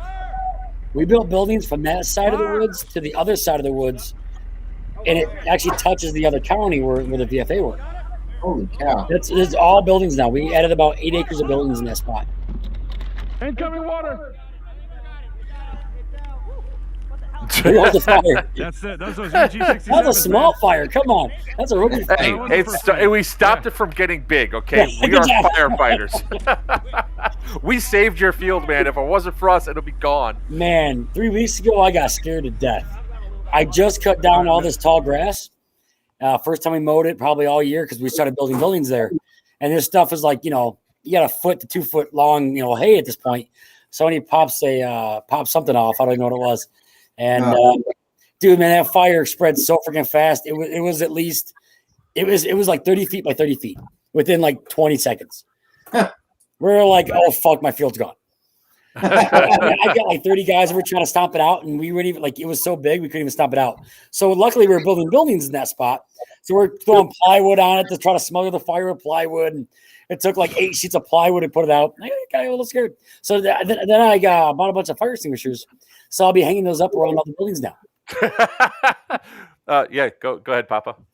Am I the only one that doesn't want to let slide the fact that he threw wood on top of a fire to try to? Put it out? I started laughing. I wasn't going to say anything. No, if you throw plywood over it, smothers the fire out. Because it wasn't. I was going to say fire. It's just a grass fire, and it just spread really fast. I mean, it was moving. Which means it was hot and burning hot. Yes. So the flame that came out of the side of the plywood very well could have came. But it didn't, though. See, it worked. I smothered the fire. So this would be the time for the public service announcement to all the children watching. We don't use wood to put out fires. Unless you're me and it works. And there's no way to look into the future. He's not wrong. I've done the same tactic before to do it. You just don't leave the wood on the fire. Right, you use it to stamp it out. We kept flipping it over so we get the rest of the flames because it was going so fast. We could. I mean, within 15 seconds, this shit was 30 by 30. We were like, shit. Everybody was panicking. We were at GTI, and somebody threw pyro up at Eve, and that caught. And we didn't know where any of the fire trucks were, so I called all of my vehicles. I had 3 vehicles on the field. The battle bus was right there, so we took the battle bus fire extinguisher, ran that right up there. The gun truck came, the battle bug. We're running all these fire extinguishers up there. Used up all my fire extinguishers putting out the fire. And they're like, and then afterwards, Sam Asadi's like, yeah, when we call Blyman, you guys aren't supposed to move. I was like, well, if we didn't bring our fire extinguishers, dude, that flame was going everywhere. That it was as it stands. When I saw the fire break out, it was already 20 feet tall on top of that thing. And it's like, because everything was like that. There was a lot of like low, it was wintertime. So it was like very dry outside. But we did have a blast out here taking care of all this. It was just really funny at this particular case. Both Braxton and Papa and I had really bad situational awareness, and we got taken out by those Terminators. Yeah, that was not. There's been better moments than that. That was not one of my shining moments. Right there. It was not. It was funny. There was some great. It was a lot of fun at the field because I obviously travel around to a lot of different fields, and when I do the travel and all that, one of the ways I rate a field is the player base, how toxic, how not toxic the player base. And your field was a lot of fun. The player base there was pretty sweet. It's a testament to Freddie also bringing in great players as well. But we really didn't have too many problems, with the exception of a couple of people here and there. It was so sporadic. You always have to think about it. It's always going to be something in airsoft where somebody's not going to call their hits or whatever. That's never going to go away. No. It happens in just about any side of sport like this where there's no way for it to automatically be tracked, like laser tag, for example. Even then, there's still cheaters in laser tag where they, hide the spots. Hey, hide the spots. Before. I don't know what you're talking about. Golfers. Why are you going to a duct tape? Don't worry about it. No, what was great was the place we used to play at was Lasertron, and you had to use 2 hands to use the gun, because you had to hold 2 buttons down. Unless you took a couple pennies and put them inside and hold the buttons down. Then you could just one. Find the cheat. Find the cheat. One of the funniest moments of laser tag I ever had was I'm leaning up against the wall. I'm shooting people. My buddy Ducky's on the other side of the wall. All of a sudden, the wall just goes wham, and I see a kid fall down. And I was like, what the hell just happened? This kid ran full force into Ducky's plate carrier and split his lip something fierce, like right into the chest rig, the chest thing that you have for the thing. The kid split his lip wide open. I mean, it's not a little bit of a thing. I mean, it was severed.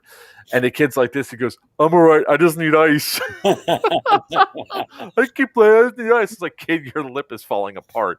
And the uncle's like, you still wanted to play? He goes, yeah. He goes, right on, but your mother's going to kill me. Let's go. Let's go. That's great. But the field, these videos don't do it justice. We were driving around for a long time out there with like we were told to go find stuff because we had one of the vehicles. We were obviously inside of Braxton's Humvee, which I'm hoping do you know if he's bringing that out to your event? I don't know if it's ready. I don't know if it's going to be ready by then. How is his Humvee not ready? He's got another problem. Oh.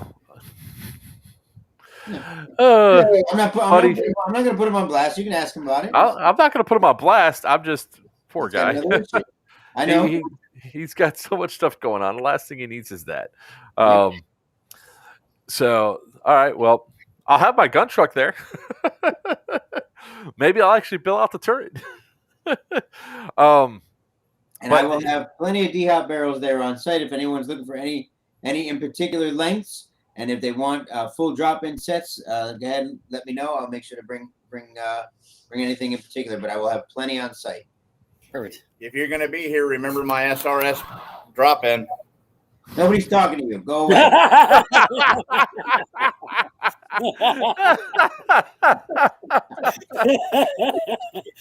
This would be the second one I got from you. This will be the second one I got from you. Wait, is this the one? Is this the guy was that the guy that decided that he was going to put the hop up all the way up? No. Oh, no, that's that pushed. I was about to say, if that was you, I was going to laugh my ass off and say, no. How do you put a hop up so far up you rip out the patch? Good job. That's it. Now, see, I got the amoeba setup coming in. He mailed that out to me. And then I talked to him, I think yesterday, about my SRS, my G&G SRS build. Yep. And we can use that as a demonstration, use the barrel that's in it, swap it out with the D-hop in it, and people can see it right there, how it works. Stillwell, you're going to need several negative test results before I'll let you inside of the vehicle with me for 20 hours, 40 hours. Freaking patient zero over there. So, I mean, Colony Wars looks like it's going to be a hell of a lot of fun. We're bringing some boys up from Florida. Papa's coming.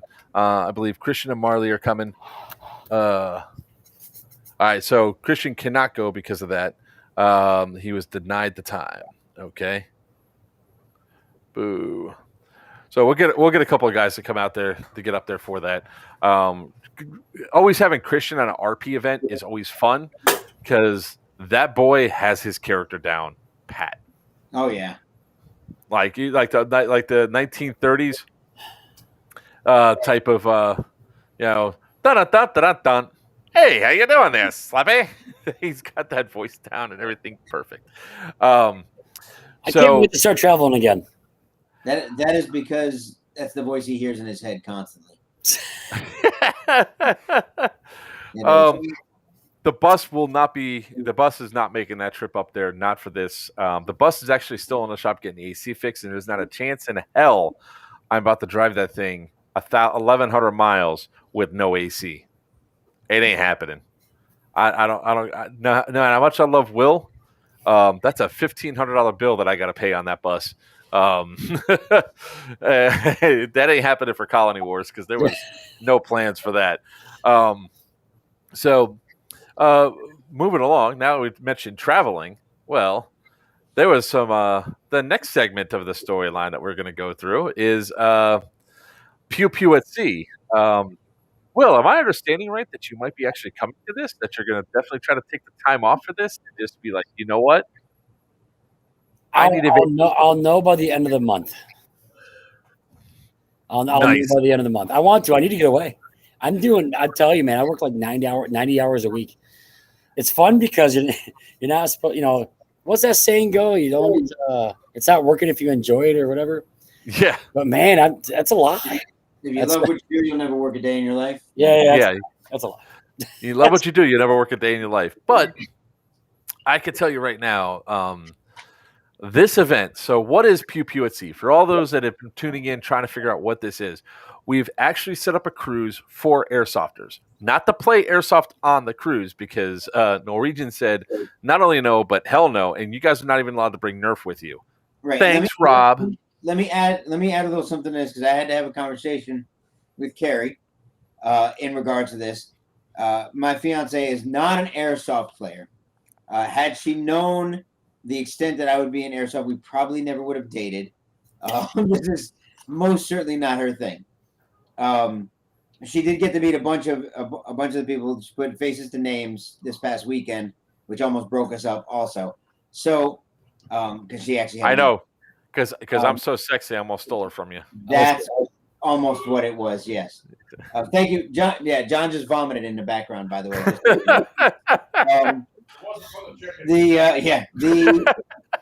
I had to explain to her that this is not an airsoft cruise. This is a cruise that is already. The boat is there and is floating on water and has other people that are paying for tickets. Just trying to put it together for people in the airsoft community to get them a bulk price. So we can all go and do that. Significant others can definitely come. They don't have to participate in anything airsoft. Although the airsofters may try to do some things. Joker and I have discussed some stuff, trying to throw some of those things together. But yes, I had to very explicitly explain, no, this is not an airsoft cruise. And no, you will not have to participate in airsoft things. Correct. Oh shoot! I knew that was going to happen. Stop playing. There we go. Yes, this cruise is for a bunch of airsofters. The idea behind this is that there's so many people, great people out there that you might never have the chance to meet. And we're not talking about people that are egotistical, that are up on their high horses because they're YouTube celebrities or TikTok celebrities or what do you want to do. These are people that. What? Oh, yeah, both of you are going to get shot in the dicks. I'm telling you, in 3 weeks, 17 days, I get to shoot you guys. Oh shit! I know, right? It's like, damn, he did the countdown. Damn.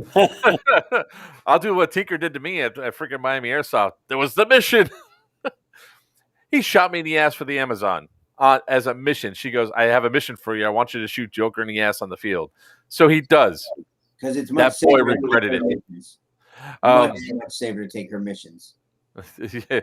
So the cool thing about the Pew Pew at Sea is that we're going to be we're going to have our own conference room, our own meeting area, so where people can congregate around. We already have 5 sponsors, 6 sponsors, something like that. XFOG, Dead End Outfitters, Atlas Airsoft, HPA is going to be giving us some stuff. I can't announce this company yet because it's not something that's. I don't think it's supposed to be announced yet. So we have another. No, I'm curious now. It's actually really cool. It's just that I don't think it's supposed to be public yet, so I'm not allowed to say. And then we have another company that does not want to be named for doing the sponsorship because they don't want people coming up to them asking them over and over again, "Can you sponsor me? Can you sponsor me?" But they gave us 2 guns. Nice. So I like saying no. So I mean, by all means, what's that? I said I like saying no. So please come up and ask if I can sponsor you. I love it. Yeah. It's one of the things, and it makes perfect sense. And I'll tell Will off stream. Papa already told you who they were, and it makes perfect sense because of the position that they're in. They would get bombarded. Well, why'd you sponsor Joker and his thing and not us? So the cool thing about it is like an interior cabin without the travel insurance was $563 per person. That includes the ultimate drink package and another perk that's on there. Ocean view was $660 a person, and the balcony was $960 a person or $963ish. We're going to be going to the Bahamas. The idea behind it is Thursday before the event, but Thursday before the cruise. Because it's a Friday, Saturday, Sunday cruise. Thursday before, people get down early enough. We're going to take over Miami Airsoft from 10 to 3. So we're going to be doing some pistol-only games, probably some Trouble in Terrorist Town, stuff like that. Thursday night's going to be a dinner. I'll find a place to get dinner. So far, like Tats, for example, said, we have to go to my wing place. It's like, I don't know if they're going to be able to accommodate all of us. Yeah. Because there are a shit ton of us that are going to be down there. Friday will be boarding the boat. and we're still trying to get the logistics of playing airsoft in the Bahamas. Unfortunately, Bahama Airsoft, which is really a paintball field, doesn't do airsoft yet. He doesn't have any airsoft guns. We have to find a way to get the pistols from Fort Lauderdale over to the Bahamas, not on our cruise ship. That's easy. Rent the boat Ship, and just ship them. that's a lot of shipping. That is a lot of shipping. Listen, you needed a problem solved. I solved it. You didn't. There was no mention of money. You just said you needed it done. Real quick, Robert Stillwell. No, Miami Airsoft's the video that you've been watching. It's all indoor. You're thinking of Matrix Tactical, and we're not going to Matrix Tactical on that day. We're doing Miami Airsoft because it's going to be simple, easy to do. We'll have a bunch of fun. We'll be the only guys out on the field, which means we can do some trouble in Terrorist Town. I want to do at least one version of a PUBG game where everybody has to go find a pistol. And I do have a couple options, Papa. It might just be one of those things where if it's going to be that expensive to ship them over, we could just rent the like one of the boats to take us over there and back for about the same price. So we don't get to be on the cruise.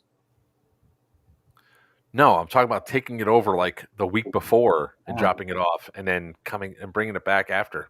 Have fun with that, Somalian pirate. Whatever. Go ahead. You know where Somalia is, right?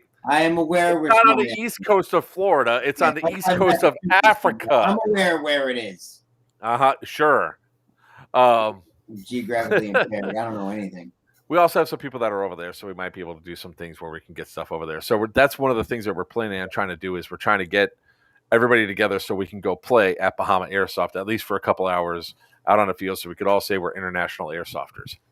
Nice.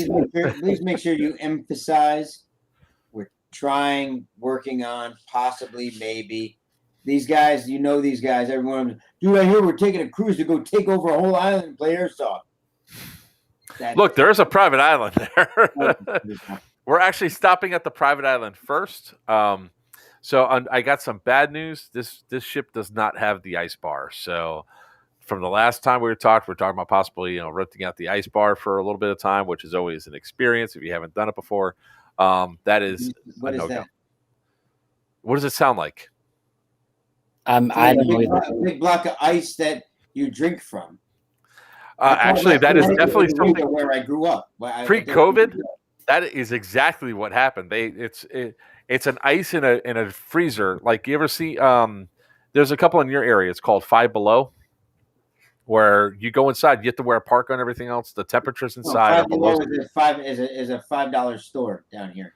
No, literally, 5 Below is a $5 store here. Okay, 5 Below, the one I'm talking about, is actually a bar. You're inside of a deep freezer, and the bar is made of ice. The seats are made of ice.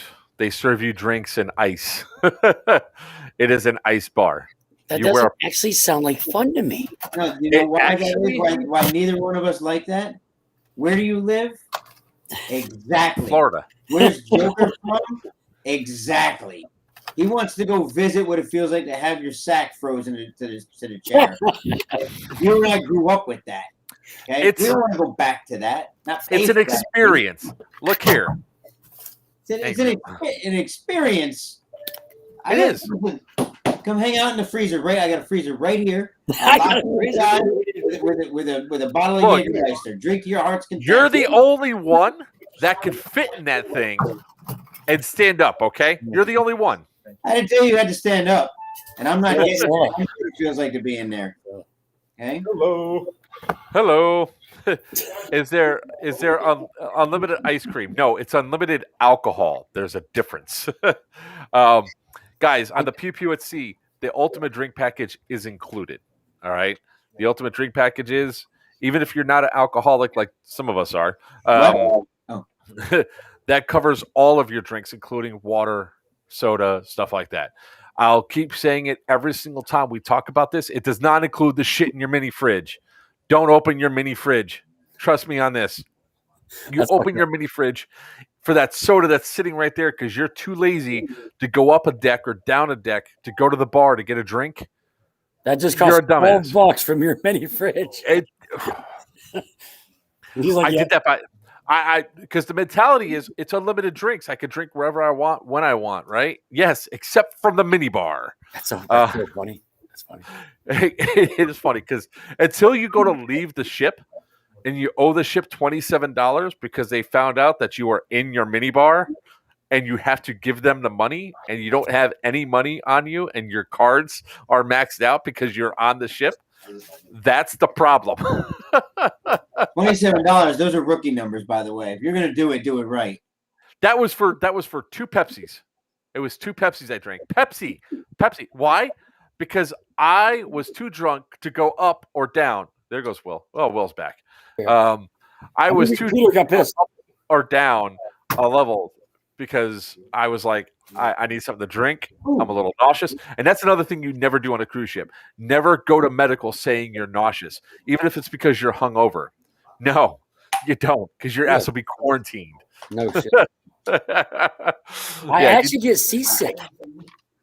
Then get your Dramamine. Start taking it a couple days before. Get the C-bands. They don't interact with Dramamine.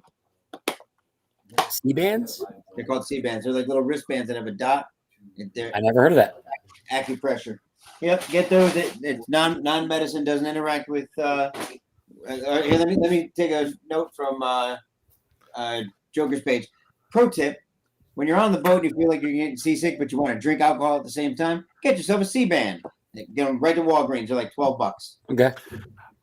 Also, the other thing I would recommend if you're going on a trip, like 3 days before the trip, start powering down a bunch of vitamin C. That helps you out because you're on a boat and then the surfaces you're going to be touching everywhere. Now, normally people hear, "Oh, I really got to bring hand sanitizer." I would definitely bring the hand sanitizer you can carry in your pocket, the small little things, and just squirt and do that. Especially before you eat, wash your hands. So it's what mini fridge? It's the one. It's that freezer that he's taking stuff off because he wants to show you. He's doing it. I don't want to show him. He actually reminded me of something. That, See, look, he can fit in there. Oh no, I'm getting some ice cream. You get some ice cream. You scream. We all scream for ice John, cream. you want ice cream? Come get it. He's working, so I gotta keep him happy. So, we are going to have shirts and patches. I'm already working on the patch for this. My idea is that it's going to be 2 palm trees crossed with a plate carrier over it, rifle right up against it, helmet right down inside the dirt. You're gonna or inside the. What's up, Logan? Hello. You're going to have an operator that's going to be. You're going to look at the back of a lawn chair. The operator is going to be inside with his boots still on, just kicking back with a beer in a hand as the sun's going down. Every year we do this, the operator and the sun are going to switch direction and all that. So it's just going to be a fun little thing that we're going to do. Everybody's going to get a patch. Everybody's going to get a shirt. We have another cool thing that we're going to be doing because we're actually going to be doing 2 different raffles. One's going to happen as soon as everybody gets to the conference room the first day. So if you've never been on a ship before, they're going to take all your stuff. They're going to scan it, and they're going to put it up in your stateroom for you. So you hardly bring anything on you when you go on, and everybody goes to an area of the boat. Saying a ship is a boat is kind of insulting, but whatever. You have a safety brief for the ship. So we have to go to pre-designated areas, stand around for our safety brief, go through a 20-minute safety brief telling us where our lifeboats are and all that other stuff, all the other rules that are there, and then we can go and free to do our cruise, and then by 7 o'clock, we'll all be meeting up inside of our conference room and doing our first raffle, plus everybody get their shirts, their patches, all that fun stuff. And then from there, that's about where the structure ends. There's going to be some times where we're probably going to set up to talk about various stuff for Airsoft. I know Whiskey wants to talk about stuff that Atlas is doing. Will, you can talk about stuff that Black Ops is doing. Papa's going to nonstop talk about his fucking barrels. My first F-bomb, 1 hour and 50 minutes. That is not no. You were 21 minutes in. That wasn't me. That's it. I didn't say that. That was the video. You did. Well, I F like at least 5 times already. So. Oh yeah, as soon as you jumped in, 30 seconds later. Yeah. No, we're gonna have a panel. There will be a panel. And see, this is why. See, everybody. Last on Thursday, I told y'all he stole the idea from me. I Oh, tried to with my idea. we ain't having it. He's leaving all sorts of stuff out.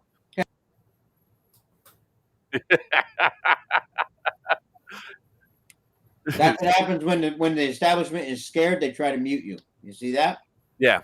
By the way, as Robert pointed out, everybody is going to have a battle buddy because it's going to be 2 people to a room. I don't know of anybody that's going to be like, oh yeah, sure, I'll spend $1,300 for a room by myself. Everybody, if there is a single person going in one room by themselves, they're going to have somebody else as a battle buddy regardless. If we're not all at the safety brief, the boat doesn't move, period. Everybody has to be there. There is no skipping this. It's actually a maritime thing. And if you think you're going to hide out in the bathroom or something, oh no, they hunt you down. The first cruise I ever went on, they had to hunt down and find the 2 jackasses that decided that they weren't going to do this and hide out in a bathroom. Yeah, it took us. We had to disembark. I think it was 25 minutes late because of those 2 idiots. What about a scavenger hunt? You want to do that or no? We have to save stuff from other things, but yes, there will be a scavenger hunt, and it's going to, of course, go into the depravity that we're known for. So we're not going to give away that yet because we're still going to go over and figure out some stuff. But pretty much, you will be asking random strangers for objects. You have to have proof it came from a stranger. Yeah. Oh, and if you guys bring your cell phones onto the ship, turn off, go airplane mode, period. You'll definitely thank me later for that one. All of a sudden get home and you have a $500 phone bill because of you had something in the background that was doing data or whatever, and you're out at sea. Who doesn't have roaming? No, I can tell you right now, international roaming, expensive as shit. Roaming out at sea is even more expensive. Trust me, it's been there, done that. Got the bill for it, and luckily was able to. So this is cool. And now, if you've never been on a cruise before, we are actually going to have a first-time cruise seminar. So that way, we're going to get a list of you who have not been on a cruise before. And we're going to make you sit through one.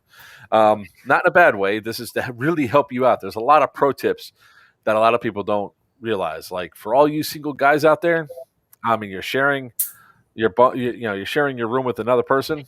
That sock on the door is probably going to be very helpful. Because cruise ships are known for a couple things. If we don't know what the sock on the door means, I'm not going to explain it to you. Just your roommate will. Yeah. So another thing I also recommend too is that if you're sharing a boat, especially an interior room, the balcony people, we don't have that problem. We can open up the balcony, but take a dump in one of the communal bathrooms. Don't do it inside your room. Because, yeah, that could be bad. Same thing with throwing up. If you drink too much and throw up, find a bathroom outside of your room. And if you've never drank out at sea, even if you've never drank on a boat, please be aware your equilibrium is off. You can't drink as much as you think you can. That's a fact. If you can do a 6-pack and keep standing like nothing's going on, I dare you to try it. I'll take my we're not going to. I'm shit. I like this.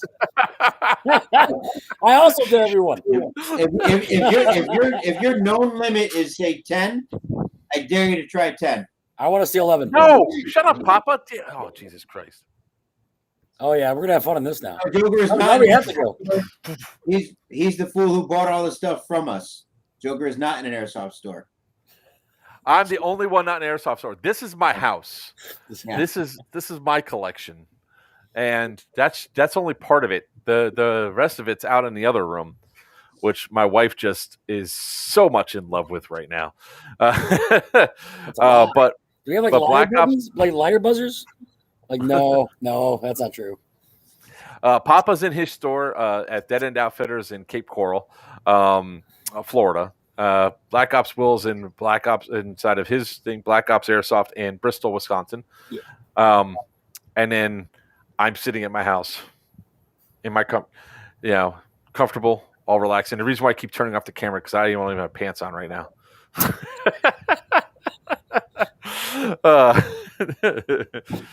That's it.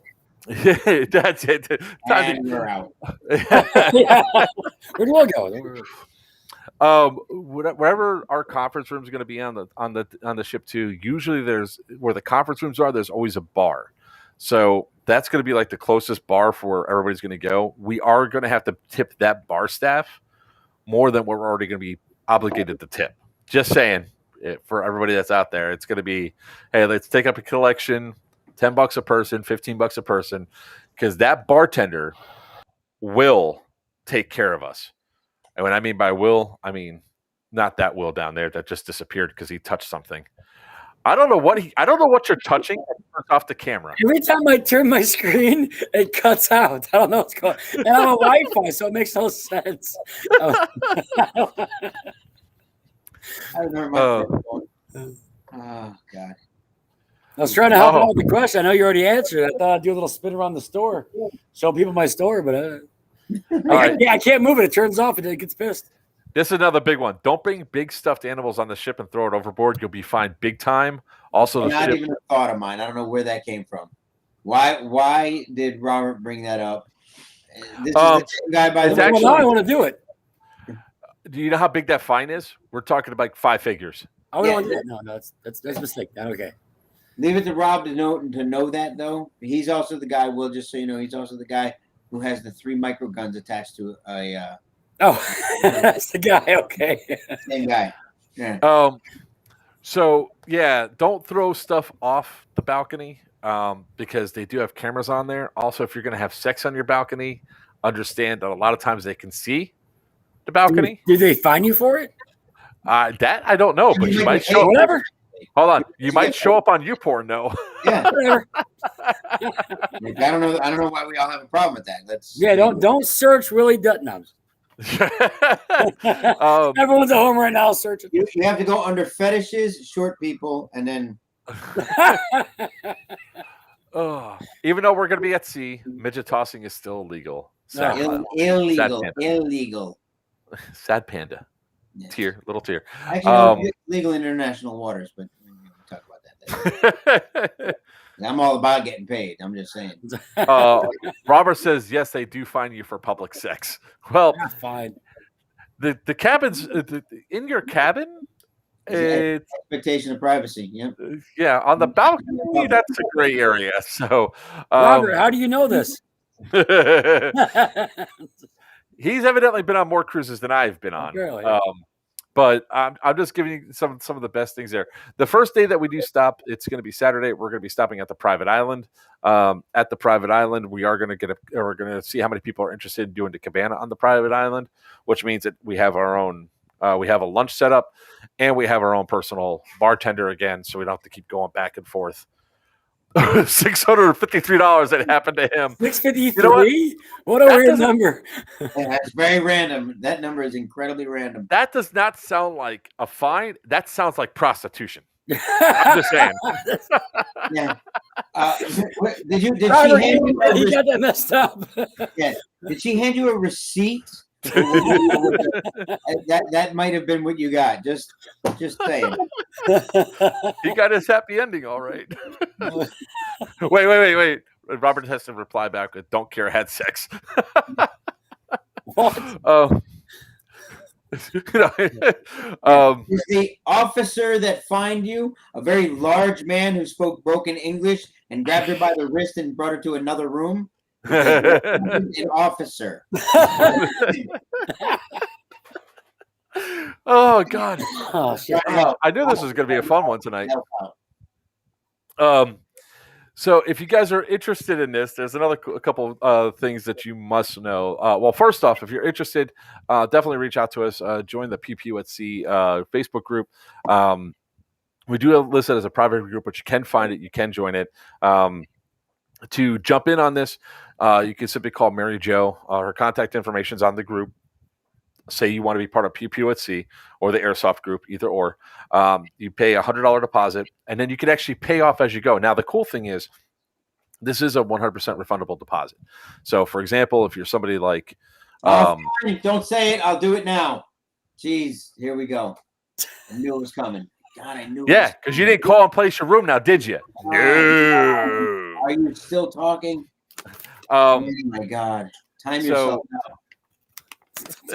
If you're somebody that you're not sure if your work schedule is going to allow you to go or something like that, you're starting a new job or whatever. If you at least put this down, you can't go. You can get your money back. I don't think you went through the date so far. Yeah, I did. I said, oh no, I didn't. It's April 8th through the 11th, going out of Miami, Florida. I'm sorry, that was me presuming everybody should know this already. That's a bad thing. So the cruise dates are 8th through the 11th. However, we would love to have as many people as possible there on the 7th before 10 a.m. so we could play at Miami Airsoft, and then of course have the dinner with everybody that's there early. For those of you that are in Florida, yes, we can turn my house into a parking lot and then drive down there. Damn, Robert, 13 cruises? Yeah, you beat me, son. What was wasn't there a site you can go to? I don't think the site is working yet, but if you email Mary Jo, right? Can you give us a portal? I haven't given the portal yet because the portal that's something that is set up between Norwegian and the agency, and Norwegian's side was messing up. But if you call Mary Jo, she can take your deposit over the phone, all your information, get you guys set up and going, and then you just tell her when you want the next payments and stuff to come. When it comes down to what are you going to need to go on this trip, guys? You have to get stabbed by a needle. Clean underwears. You need the vaccine. No cruise ship is going to allow you to go without the vaccine at this point in time. Definitely clean underwear. Kids, I believe, under 18 don't have to have the vaccine, but they do have to have a clean COVID test 72 hours prior. They have to be negative. What else? Passports. You highly recommended to have your passport. If you don't have your passport, you need to have a driver's license and a birth certificate with the raised seal. You have plenty of time if you do it now. Make sure you get your passports. Just simply go online. It's about a 3-month waiting period. You have them because this is not the first year we're going to do this. We're going to do this over multiple years, and it's only going to get bigger each and every single time we do it. Nothing. And you're a damn liar at times, evidently. Obviously, you're going to want to bring your swimsuit, bring spare clothes. Everybody's going to get a shirt. The airsofters are going to get a patch. So the airsofters are going to get a shirt. The airsofters are going to get a patch. The significant others, unless they really want one, won't, because that's all coming out of a sponsor's pocket there. So, and everybody will get a raffle ticket. And we're going to have the vote on whether or not people want the grand prize to be given away first or last. Here's why. Here's why I say that, right? If you get one raffle ticket, because we're not going to sell additional ones, and there's a whole bunch of prizes there, I really didn't need a bottle of BBs and a T-shirt. I really wanted a shot at the grand prize, but now my ticket's gone. So my thought is always, you do the grand prize first, and then everybody else, because everybody then has a fair shot at getting that grand prize.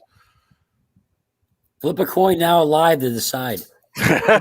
No, we're gonna let people when we go through there. It's like this is definitely for the players. This event is really for the players, guys. It's a chance to meet out, hang out with some people you haven't had a chance to meet up with before. It's also a chance to mend bridges and everything else. Like maybe we had a bad interaction out on the field, and that Joker guy's a complete asshole. You shut the hell up. God. He's so mean to me. You see this? Keep us people. Come on. Every Tuesday afternoon, he tells me it's going to be different. It's going to be different this time. I won't be so mean to you. You started it. I don't want to hear it. Shut up. Will, have you seen that for me? Did I start any of that? Yes. Yeah, he's staying out of it. He's being smart. Mommy and Daddy are fighting. Your mom. Let me out. I'm going to get a soda. Sound like my parents. I don't want to talk bad about your mother, but I'm not saying nothing negative about her, but sometimes she could be. Or maybe it's like, man, that prick Will banned me from Black Ops like 4 times now.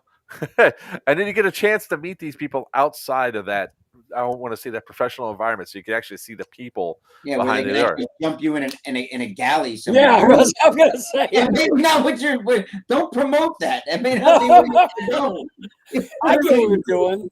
Look, the only time when fights cruise. happen is in the sports bar. Okay, every cruise I've been on, the fights only happen in the sports bar. So stay out of there if you don't want to get into it. Exactly. So, although you have to walk through it sometimes. Yeah, have to walk through it. Or some people have to run through it. It's like walking through all of a sudden. You motherfucker! Shit! I'm outside. I'm outside. I'm in the casino. I'm in the casino. That's the rules. We're gonna tag a safe zone. It'll be a no politics zone, no religious zone, guys. It's just there to. It's a time to be there to have fun and just enjoy each other's times and talk about cool shit of airsoft. I think there's going to be a TV in there, so we'll throw up some video from various people if I get it in time from other groups, so we can just have stuff on a loop. What other cool stuff? I'll be bringing a bunch of games if people want to play games. I'll have them for that area. So, and some of them will go home with other people because I'm not going to. I'll be signing autographs in the kids' play area. I'll be in the ball pit. I can see the headline now. Florida man gets arrested. I blend in. I shave close. I blend right in. Absolutely. I got my good animals. This is a family friendly environment. I mean, although we are going to be drinking and all that, so obviously, look. I'll put it this way: these are spouses of airsofters. They're used to all this shit. Period. Mine is not.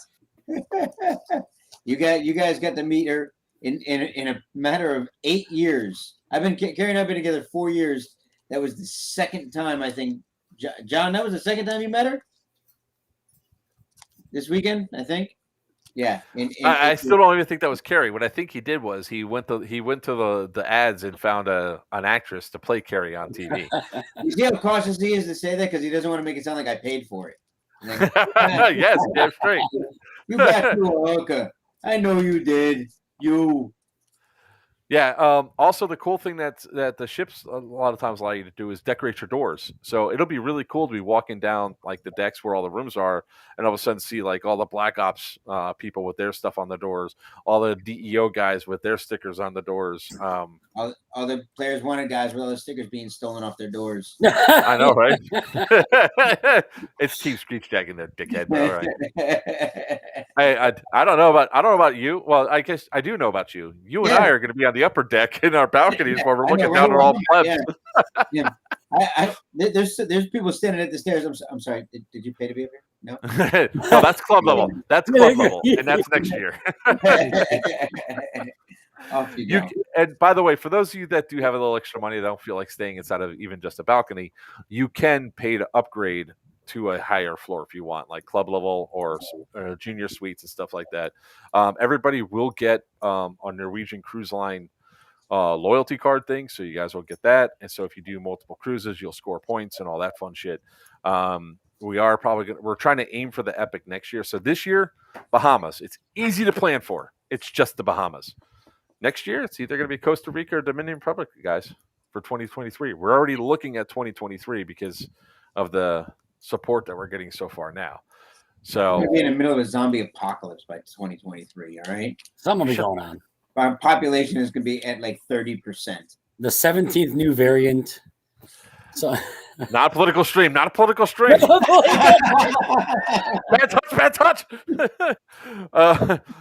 But hey, as airsofters, we're trained to shoot, so we could take over the ship, and that's like our mobile nice. As airsofters, he's trained to overshoot. That's right. That's right. Is he dead yet? I'm dead 3 bullets ago. Stop it. Fucker's not calling his hit. You're bleeding. No, I'm not. Call that headshot. Your face is gone. If we cannot play at Bahamas Airsoft, we'll probably go try to invade Atlantis, because if you guys have not been in a Bohemian taxi, you need to be in a Bohemian taxi. Oh boy. Why? You'll see. Yeah, shit. They drive and don't care if you fall out, man. Nice. Yeah. Are we gonna make it there? Yeah, man. Yeah, man. We'll be fine. Yeah, he and his vehicle will make it there, whether you do or not. Yeah. Oh, it's going to be a great time, guys. So if you really, if you're like, I mean, just to hang out now, like when we talk on these streams and all that, I mean, it's imagine being on a ship where we could just sit there and hang out, not have any worries. We don't have to worry about getting geared up to go play, except for if we do get a chance to go. The only thing you're going to be bringing out there, don't bring your plate carriers, don't bring battle belts and everything else. If we go to play at Bahama Airsoft, we're only bringing a couple of extra mags per pistol, and we're playing with pistols. So does your eye pro, your face pro, if you wear a helmet, because you're running GoPro, that's it. Let me comment on Wiener here for a second. He said he'll take his chances on a scooter. Is that what they call them now? When I went to Turks and Caicos, we rented a scooter that the forks were almost falling off. Literally, you could go like this and you would feel it rock back and forth. And you start driving around thinking you're doing okay, right up until the point where you no longer hear music anywhere and it's just barking dogs. And the silence is deafening as people are staring at you, waiting for you to crash so they could rob you of everything from your wallet to your organs. So, Wiener, don't take your chances on a scooter, buddy. Trust me, because that happened. Not in the Bahamas, bro. Yeah. Oh, wait, there you go. Taxi drivers run the screws over. Thank you, Chad. Yep. That's Ches is not wrong. Pops, you are not wrong, dude. It is. Look, I went on one of those because somebody told me I had to do it once. I didn't have to worry about taking a dump the rest of the weekend. Not that I didn't want to. My butthole is puckered up tighter than a snare drum. It's like I am not unwinding. That was no. I'm still doing it again. I know, but the scooters are safer than the taxis. Not if the taxis aim for you, dude. So with Wiener and Pops on here, I if I could take just 2-3 minutes, unless you want to go longer, I just wanted to say thank you. Wiener came all the way down. Actually, I think they came from almost the same distance to help me this past weekend. You jumping on? Okay. You're talking about the shop, right? Yeah. Perfect time for me to go get something. I'll be right back. So I know I put the post up. Anybody who didn't see the post, I just want to share like the immense amount of gratitude. It was because of this stream that we opened the shop. What's up, Ches? We several months ago, 6, 7. Wiener, correct me. They started joking about how I need to open a shop, and I was like, "It's not going to happen. It's not going to happen. Can't make a shop." And they kept going and kept pushing. Finally, I got to thinking about it, and because enough people on the stream and in person kept telling me, "Hey, man, you should have a shop." No. You get a shop. We'll come to it. Did the math, put it all together, and ultimately it was just like, whatever, go for it. And I don't work anymore. This is what I do. So all of my eggs and then some are in a single basket. And this weekend showed the kind of love that I have from the rest of the community, from my team. It really was fantastic. Guys came from literally 3 hours away to come down and help support it. We had an amazing time. It really was just an absolutely fantastic time. Had people come out to the shop who I'd never seen on our field before. I've never seen before. I've never played before. They saw the post about the shop opening. They came in. We're the only shop in 150-mile radius, and people now know about us. And I'm really looking forward to serving the community. And none of it possible without all of those people that I mentioned. It took every single one of them to help make this possible. So I really wanted to offer my gratitude for that. Thank you all very much, and come spend your money. Congratulations for sure. I feel like I have to answer this guy's question. Robert's asked a couple times now about how do I feel about Juggernaut games. Oh,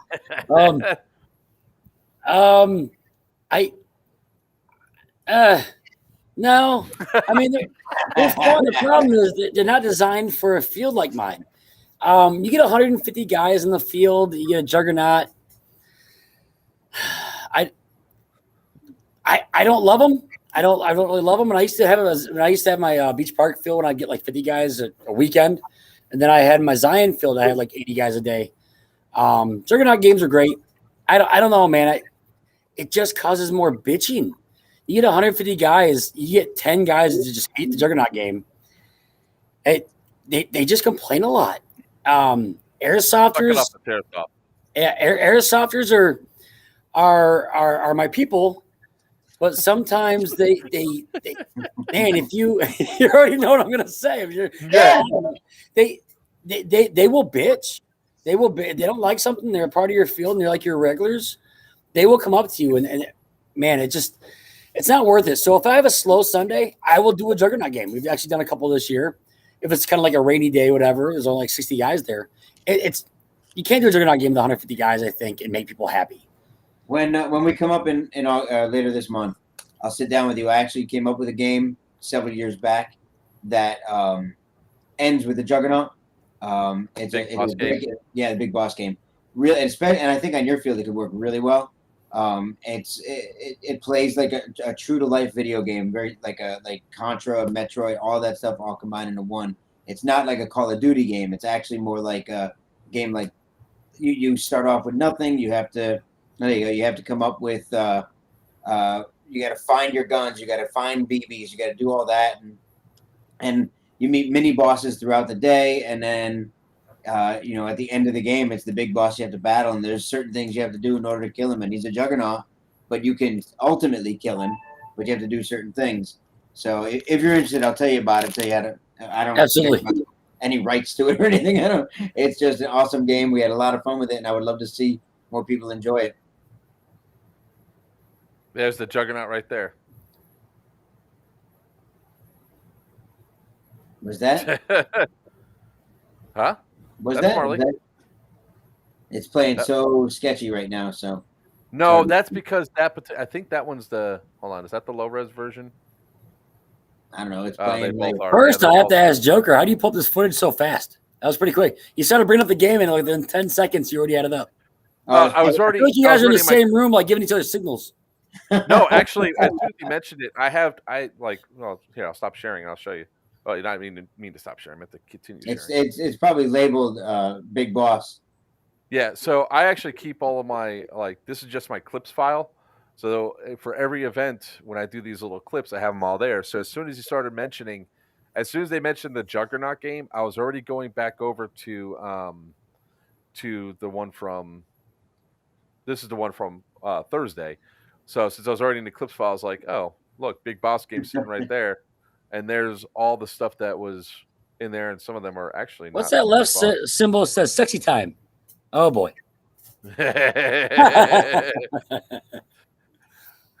That's my Black Ops. That's supposed to be a hidden folder. Don't mind that. Hidden folder, yeah. So it's like, that's why, I'm pretty organized when it comes down to where my videos are and all that. So then that way I can just quickly jump to them if we needed something. Because I was going to end the stream tonight on some of the more funnier things, which was people that are just oblivious to the fact of who's on whose team. And I'll show those later on. They're pretty damn funny. The Big Boss game was fun. It needed a couple of rules tweaks for the enemies and all that. But yeah, we were... the first Big Boss game had a total of, I think, 21 people the first time we did it. The second Big Boss game had, I think, maybe 45 or 50, something like that, probably. The last Big Boss game had 97 or 120. I don't remember which number it was. And all of that's on a 7.5 acre field. So it got a little congested. It was. It was just a matter of that the enemies, when you shot them, could just get up and run away. Sort of like when I was chasing down, whoever I was chasing down. That was. Someone saw my folders. Huh? I said someone saw my folders. Midget Love 09. Shut up, man! Don't judge. Look, yeah, There's nothing like having a blowjob from a toothless midget. What? Hey, I can tell you this with 100% certainty. An elevator always smells different to a little person. Right, Greg? I wouldn't know. I take the escalator. Yeah. So, I mean, unless you guys have any more questions about Pew Pew and C, we could definitely move on. This is going to be probably a staple for the next couple of weeks, and then we're going to do one stream a month where we talk about the trip, the cruise, some of the cool things we have go up. Like if we get more sponsors, we're obviously going to make those announcements. So, Will, if you want to toss anything in there, like a ticket to one of your events or anything else like that, 100%. We'll put that stuff in there. Yeah, I love bigger people on like that and put them under the pressure. Like, so what you going to give me? He didn't say it was going to you. He said it's going to somebody else. Well, it's going to the event, and of course, people know now that I do a lot of promotion. I think I have a broken pouch I was going to return. I'll give you that one. Hey, we can find some stuff for it. Everything I get from Evic can go right to you because it's already broken. Shockwave actually has a really good question here, since we all can answer this one. First off, he says it's really exciting to have a local store. And then he asked, what do you guys think is an overhyped airsoft rifle or pistol? I'll go first. Novrich's anything. Yeah, that's too Novrich's anything. That's too anything. easy. The SSG-24 when it first came out was probably a really good gun. What it is now, all of it, garbage. Yeah, I said it. Next. Overhyped. What is it? Overhyped airsoft pistol or rifle? Jeez. I don't know. I stay away from them. So, what'd you say, John? Oh, Shockwave says that's too easy. Sure. Crytek. Not anymore. Crytek lowered their prices, man. So they're still overhyped. But they're not overpriced anymore. He said overhyped. He didn't say overpriced. Fair enough, I'm saying overhyped. Overhyped. Okay. That's a good one. The G&G. You're about to get shot. You know damn well those things are strong. They'll last a long time. They're good out of the box. Nice try there, jackass. No, there's a lot. There's some. I actually prefer the question of underhyped. I have a hard time with the overhyped. Will, I don't know about you. I don't deal in overhyped guns anymore because I don't even pay attention to them anymore. There's so many that I don't know. I mean, there's quite a few. I'm sitting there looking on my wall. I don't want to say anything. They're allowed to sell them. I don't. Yeah. They're all amazing. Hang on, look at Wiener. I didn't even prompt him to do it. The D-Hop is underhyped. Yes, it is. That's because, honestly, people just haven't heard about it yet because he's not – Papa is actually not ready for the D-Hop to be mainstream. He's not. He's not ready for whiskey? it. Where's Whiskey at? I don't know where Whiskey is. I'm not sure if he's watching. I thought he was on the stream. Wait, where's Whiskey and where's Freddie Flux? Both of them. Freddie was on here earlier, so yeah, Freddie got rid of his gun. But the reason why I say it that way is you're not ready for it because you have to be able to mass produce those things at a rate so everybody could buy one because everyone needs one in their gun. I was sitting at his shop and I was helping this guy sell. He's like, I don't know what upgrades to get. I was like, hands down, the first thing you do is you get a D-Hop barrel, get a ProWind hop-up unit, get a solid bucking on there, and that's the first upgrade that you do. And once your other stuff starts breaks, that's when you start upgrading the motor, the brushless motor. You get a better gear set. You get the Titan MOSFETs, and that's all you really need. So I have a question to ask. Go ahead. Sure. What do you guys think about the new line of Lancer Tactical? I'm gonna be honest first. Everything I've ever thought about Lancer Tactical has always been garbage, in my opinion. And I don't give a shit if they watch this video. They get G&G, the owner's daughter. I don't remember her name. Came over with somebody at my old shop like 7 years ago. Asked me why I won't sell G&G combat machines. G&G combat machines, to my opinion, was shit for the colder areas because the gearbox is fucking cracked every time you shot it. If it was 40 degrees outside, they fixed the problem. I sell G&Gs now; they're great guns. I think they're a great starter gun. Wait, But before you go any further, but Lancer Tactical. hold on. Before you go any further, do you have the gold ARP9? No. All right. Do you have the purple ARP9? Well, I mean, do I sell them? No. Do you have them currently? No, in man. stock? I own 2 guns, and they're both Fatco customs. No, I'm talking about in the shop. Do you have the gold? Oh God, no! I ARP9? can't keep them in stock. I can't get them. Just asking because I know I do I normally stock them though. Yes, I do. Well, no, the gold ARP9 is a limited edition gun, and so is the purple ARP9, He's talking about the Black Orchid. the black orchid color. I don't have. I got one G&G gun in stock right now. That's because nobody wants to pay $600 for it. Oh, is that blue one? No, it's that. Oh God, what's the name of it? It's that silver one. A year and a half ago came out. The mag falls out by itself. I feel like I have to go get the gun now. Hold on. So you asked about Lancer Tactical. Yeah, I think it's always been garbage, and now people are starting like my competition my friendly stores next to me. They're all like pushing these Lancer Tacticals. I won't jump on the train because I bought them and sold them a long time ago. Every fucking one broke within a couple months. I lost my ass because I warranty everything for a year. I actually lost money on these guns. And now a new line came out and everybody's talking about how great they are. What do you guys think about the new line? So I'll feel that in that. So Lancer Tactical's entry line has never been good. And they might as well be Walmart guns. They might as well be they're in line with the low end Humorex. They should come in blister packs. That's their low line of guns. Their mid to upper lines were actually pretty solid. They made was the Warlord or whatever that one was called. They had a couple of guns that were actually I've heard that before, Lancer Practical. And their midline guns were always actually pretty solid, but they were pretty solid for what they were. They weren't an advanced. They were not in competition with anything like a Crytek or a VFC or anything like that. They were never going to be. They would beat the shit out of a Vulcan. That's what they were good for. If you wanted to compare them, that was your comparison. They were better than Vulcan. Now, over the past, I'd probably say year and a half, they've been doing a lot of work, and their midline guns. I have them sitting on the wall right next to the G&G, the CM16 SRX or SRXL and the SRS and those. I would put them probably a half a step behind them. Okay. The Lancer Tactical is probably about a half a step behind them. Their styling is really nice. What they do is they drop the ball on one little thing here or there. Their Alpha stock, which I think looks way better than the Hera. I don't know which one if you're familiar with it. It actually has a thumb hole. No.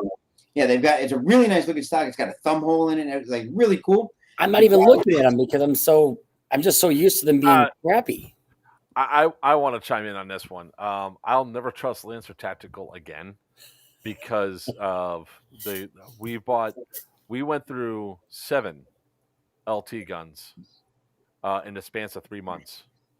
And we even bought the mid range and up. It's just they just don't hold up. They don't hold up in any, for me anyway. They don't hold up in abuse. I'd call it abusive wear. Somebody that plays hard.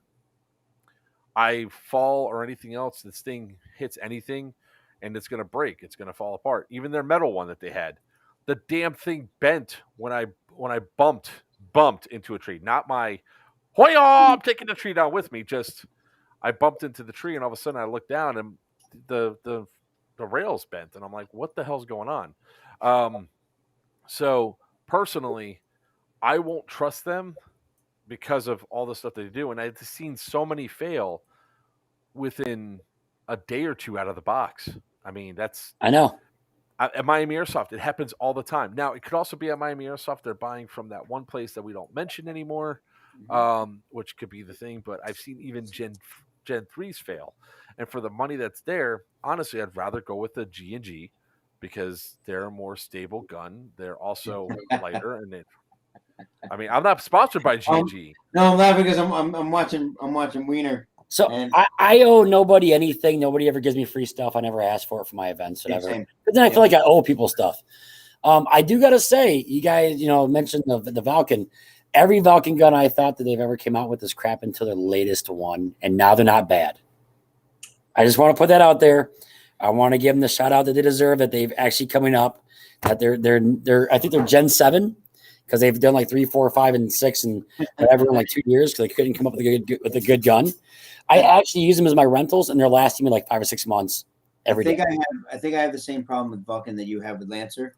Everything I got from Vulcan, and when I say everything, they used to be a vendor, and their BBs would come and they would be warped because they sat in a factory. They sat in a warehouse and they just warped up. Definitely don't have that problem right now because nothing's in stock. Right. I used to get the Vulcan Zulu goggles, and those sat in a warehouse for so long that they would actually bubble up inside. I ordered a 20-pack. 10 of them were bubbled. Their rifles. The only rifles that I liked from Vulcan were their HPA. I actually thought that although it was pretty air inefficient, it was actually a nice system. Those were the only rifles I liked from them. But I don't trust them because they're the things they do in mass sit, and they sit for so long that they're sitting in the heat in a warehouse and all that. It doesn't work for me. The Lancer Tactical, I've seen the same problems that other people have, and I've seen if you spend version 12 for the win. the V12 is their V12 is their that's their HPA. Oh, I'm sorry. That's like version 12. They're on 7 right now. 5. No, they're on 7 that I know of. That's funny. If you haven't tried their Gen 7s, they're actually decent guns. They don't break on me like everything else. Yeah, they're not bad. My favorite gun is selling the shop. I know the segment we're doing. Do a search. Give yourself a shot. Try pick up like three different Lancers that retail for $190 and up. Right, that line. That's their mid, and moving your way to their upper lines. And you want. I truly believe you want to be. And it's not. I'm not trying to push them. They're one of 11 of my vendors. I don't. Right. If I lose them, I still have 10 more. So I just want to push out. I just want to put it out there that this stream was extremely positive until Shockwave opened his damn mouth. No, I actually like this thing because you're talking about a player who has 5 dozen guns, and 2 shop owners, and getting the opinions from everybody, positive opinion, not just well, it sucks, period, no, for no reason. It's got, I know, right? We're actually giving foundation, we're giving basis for our comments. The reason I don't trust Vulcan, Will has never seen that problem, so it could be because I'm down here and I'm getting from a different distribution area than he does. It could be a dozen different reasons why that is. I saw it, he didn't. We have different feelings. Now, same thing. Sorry, not to cut you off, but with the Vulcans in version 3, I've actually played with the version 3 2 months ago. So it's like that's Did the it beauty shoot? of what it shot. Were you throwing BBs at people with the gun in your hand? No, but it wasn't the best gun. I mean, the great thing about the Gen 3s right now is the fact that their bodies Gen 7s. No, they actually are on 7. Wait, They're actually on not 7. Vulcan. I'm talking about Lancer. Oh no, you said Vulcan. I thought. Vulcan, yeah. Vulcan. Okay. No, I did have a Vulcan recently too. They're MP5, and I was not a fan of that. That shit went right back. But no, the Lancer Tactical Gen 3, their bodies now are pretty damn solid. That if you like the feel of the body, just get ready to upgrade all the parts, including the gearbox. Well, Papa could tell me if the gearbox is actually solid or not. I really don't know about their gearboxes, but if you gut it and then rebuild and upgrade the gun, if that's your plan, go with the Lancer Tactical Gen 3. You actually be spending less money than a lot of the other places that are there. Although I would still go with the G&G because that polymer that they have for G&G is extremely tough. Look, I weigh 270 pounds. I fell full force on my gun and nothing broke, nothing cracked, nothing got damaged. And yeah, my fat ass was on the ground for a hot minute, just like that hurt because it did. It fell right on the mag too, and the PCC 9 mag, the long one, like the ARP 9 mag, that shit hurt. So yeah, it's like that's the good thing about Gen 3. Now Vulcan, I'm with Papa. I've never had a positive experience with Vulcan guns. I When I did first until recently. Man, I hated them. I Just got the Gen 7s are okay. what was the one I got? I got one of the ones from their one of their MP5s. I'll look up and see which one it is. The one thing I will say about Valken is you can't buy individual parts to fix them because they take things don't fit right in there. Every time we try to put other parts in there, they just can't. It's too much. You gotta Dremel shit out. It's a pain in the ass. Yeah, I agree. All right. I wish to get on that shit if they're gonna be a serious gun. Sorry. Go ahead. It was not the Vulcan MP5. I think I used somebody else's. The one I got was the Elite Force HK Heckler and Koch MP5. That thing sucked ass. You must have got a competition, or was it no? What's beneath the competition? The Elite or whatever it's called? Not Elite. Sport line. You must have got a sport line. Yes, Robert. I have a picture of me falling down and hurting myself. There's many videos of that. No, he's the one I was just talking about. He knows about it because I reposted that one recently. And the G&G 308, that is that's the CM16. I have that one, and it's incredibly nice. That's got the Top Tech. It's got the Top Tech MOSFET electronic trigger system in it as well. Really, really nice gun. I'm trying to pull up some of the Lancer Tacticals here. Just, you do a search for any of them, the Needle Tails or any of those. Those are all the new models. They're all really good. And actually, Lancer did a pretty decent job with their new HPA line. I don't know if you saw that or not. I keep hearing that Lancer Tactical is really starting to come up. They really did. What they basically did was they took their lickings, stepped back, retooled, and came back. Yeah. So this was this was the one I was talking about where I fell on my PCC 9.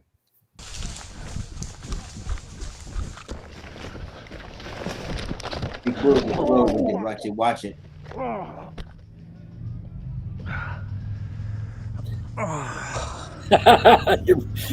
It sounds funny. I can't see anything.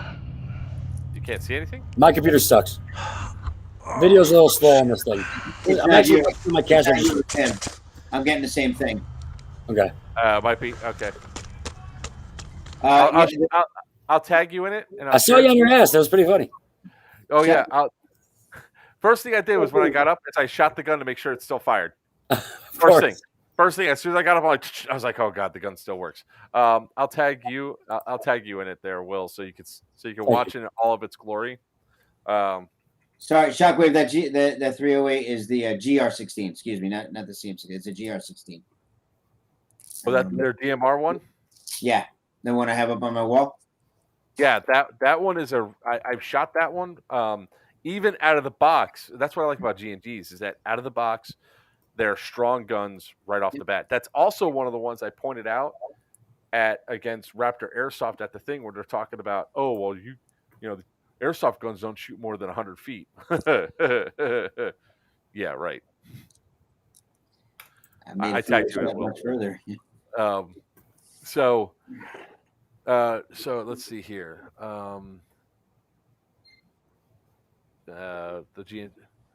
What upcoming rifles are you guys looking forward to? None. I can't buy. The VD, the Vici, the Veritas, the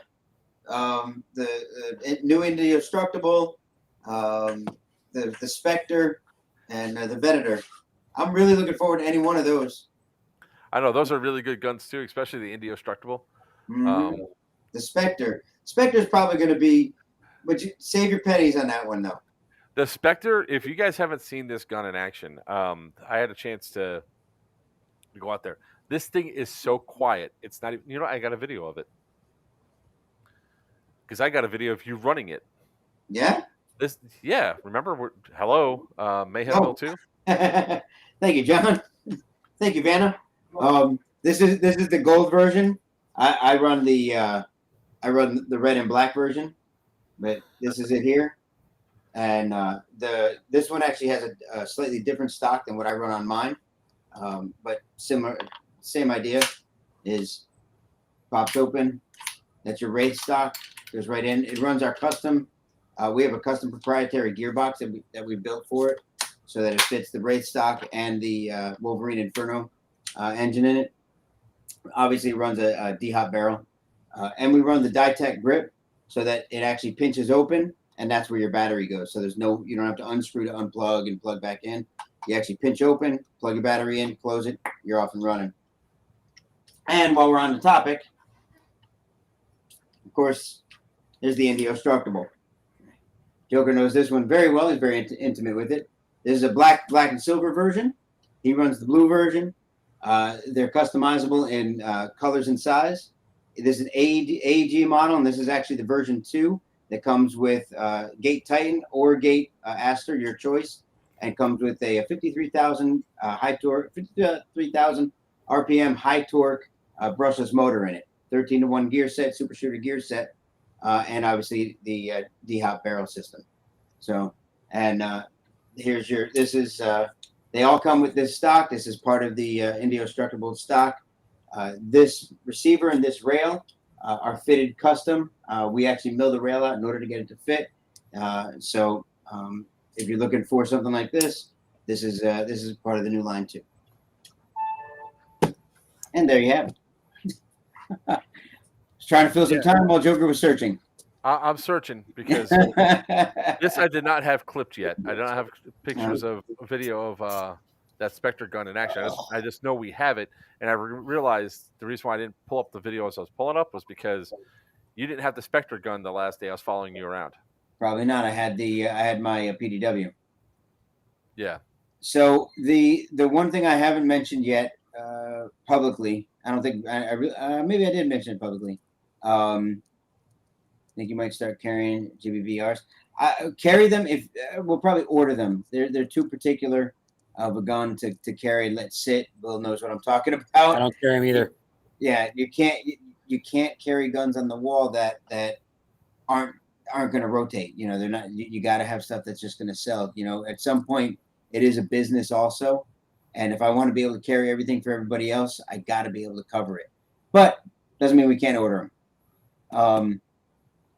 Since I have made my decision to do everything I can to try to part ways with a particular company, some of the parts, the external parts on the Indestructible and on the Spectre, are from a particular manufacturing group, and I will be foregoing those parts moving forward because I will do everything I can to try not to support that particular company.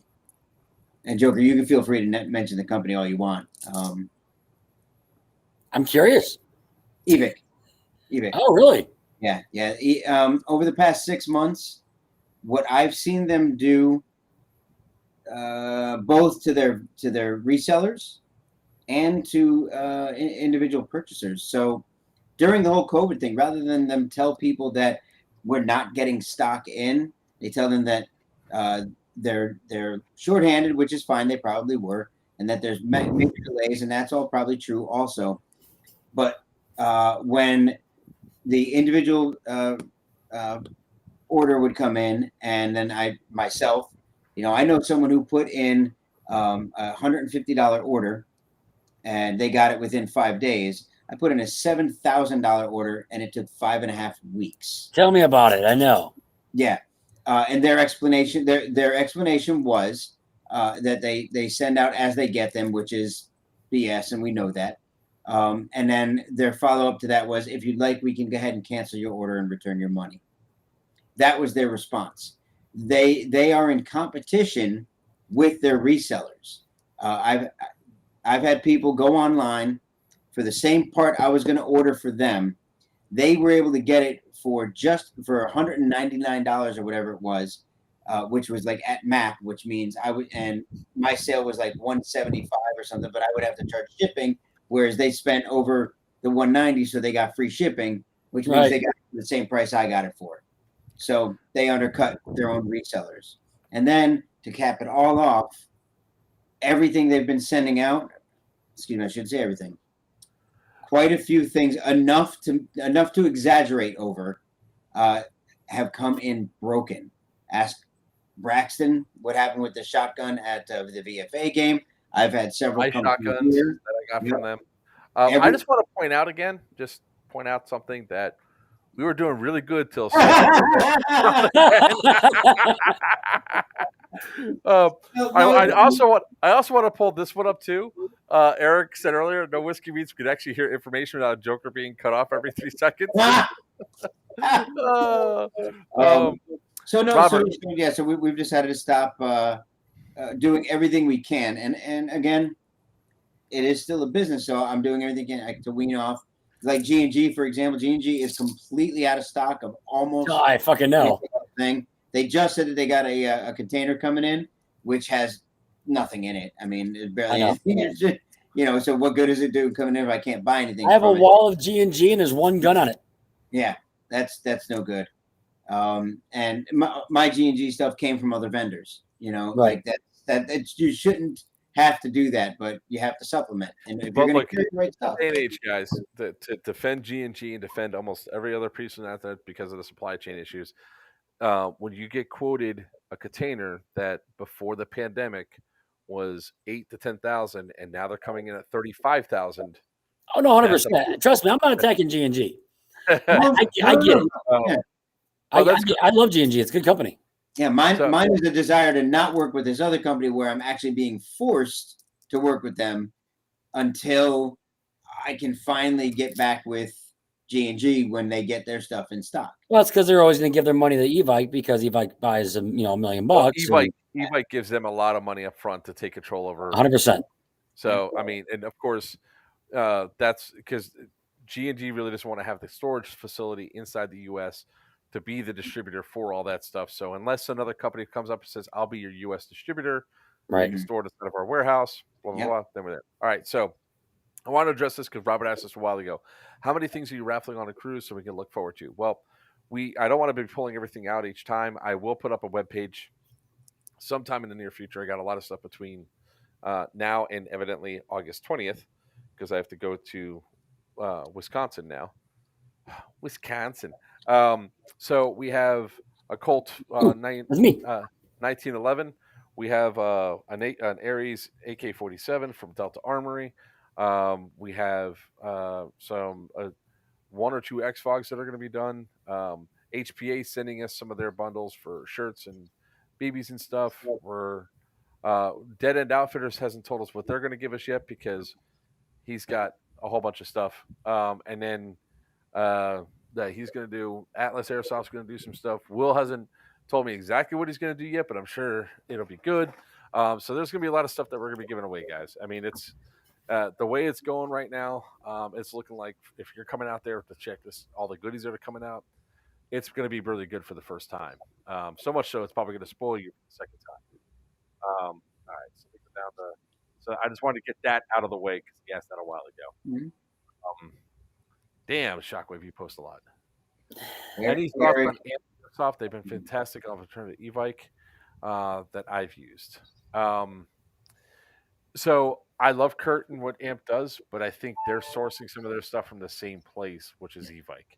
So, I mean, obviously, for me, if there's something I must have, like when I was getting that Black Orchid ARP9, I finally got it off of eBay because I was searching that long for it. That was like my white whale, and I finally got it. When it came down to the Rolls Gold PT9 or whatever from G&G, the white and pink gun, I got that from S&S Airsoft because I finally found it. So that's all I'm like going down the lines. I mean, the guys companies like Airsoft Atlanta, Airsoft GI.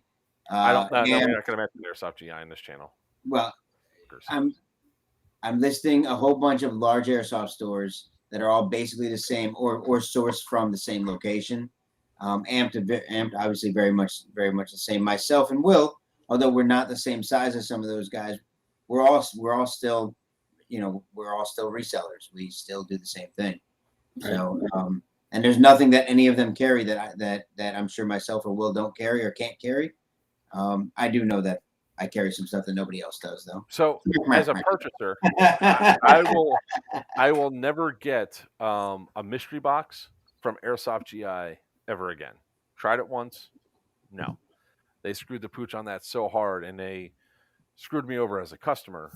For a $200 buy-in, I got a $120 gun.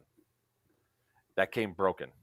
That literally, as we're taking the backplate off, it was a GMP. It was a shitty ass gun because they forgot that I got this, and they grabbed whatever gun off the thing, threw it in. They didn't even box it up. They didn't put it in a box. They just threw it. They put paper around it, shipping paper around it, and sent it out that way. And then, as Robert just said, my flip-flop came in with missing parts from e-bike. I asked to get the missing parts. It took 4 weeks for my first issue. For 20 years, I deal with them. All the problems that e-bike have that's been happening over the last 18, 19 months is because of the pandemic, because they don't have their warehouses. No. Oh, yeah. So, but with that being said, guys, I think tonight was a really good night. We talked a lot about stuff. So coming back and recapping some stuff. Colony Wars is going to be August 20th through the 22nd at Black Ops Bristol in Wisconsin. You go to check out blackops-airsoft.com and check out the events and go ahead and get your tickets. We still don't know what faction that Papa and I are going to be on, because Will's keeping that a closely guarded secret. Shut up, Greg. Right. This so we'll be vending at Black Ops at Colony Wars. And you email me a PDF. Oh, look at that. Wait, though, hang on. We are the only ones. Hey, Eric Strife actually went to one of my Colony Wars games. Wait, one of the only ones carrying this, but the only ones carrying that. Oh, see, nice. Mm-hmm. So I thought I would share that, since we were talking about what we do and don't carry, and what we can and cannot get. Every one of those haters, that's the Stormtrooper hater, comes with that one. It's a limited edition. We got it. It's a limited edition. I don't have that. You have that one, right? I don't have that one now. You very well could. Hater. You very well could. Would you like one? I wouldn't turn one down. Okay. Would you need a way to carry one? If you were to have one, would you need a way to carry one? I would. It would be very, very efficient if there was a way to put it in a holster. I wouldn't just like drop out of my my fabric holster. It'd be very nice. Just in case you haven't seen it, Greg, if you set up a PayPal and I'll buy a lot of shit. LOL. I've been thinking about it, because I got sent. Shockwave sent the that to me. I don't know if you guys are familiar with it. It's actually pretty cool. Vendors get paid immediately, and the purchaser can actually take up to 4 payments, up to, I think it was 6 months. I think it was the length of time it said at some point, to pay back PayPal. So it's kind of like a credit without you having to set up your own credit. So it's actually pretty cool. So going back to Colony Wars, we don't know what faction that Greg and I are going to be on, but I'm pretty sure you just have to look for the Hawaiian shirts, because that's what I'll be rocking. And I swear to God, if this thing fits Greg, I'll be laughing my ass off, because it's for my son. But we'll be rocking the Hawaiian shirts. As far as I'm aware, I'm going to speak for myself, but I'm pretty sure I'm speaking for Greg. He and we ain't sleeping on the field. There's a hotel nearby. Oh God, no. I built a whole little cabin just for you already. It's real little too, man. It's 1 foot by 1 foot by 1 foot. You'll have 2 square feet of space. If it has an air conditioner in it, I might consider it. What if I put a block of ice in there for you? Block of ice and a fan will work as well. Yes. Yep. That's that might work. Oh, we lost Joker. I can't hear him. You're muted, Joker. You're muted. Turn your mic on. There he goes. Nope. Nope. We don't need him for the show. We'll finish. You're gone. Nope.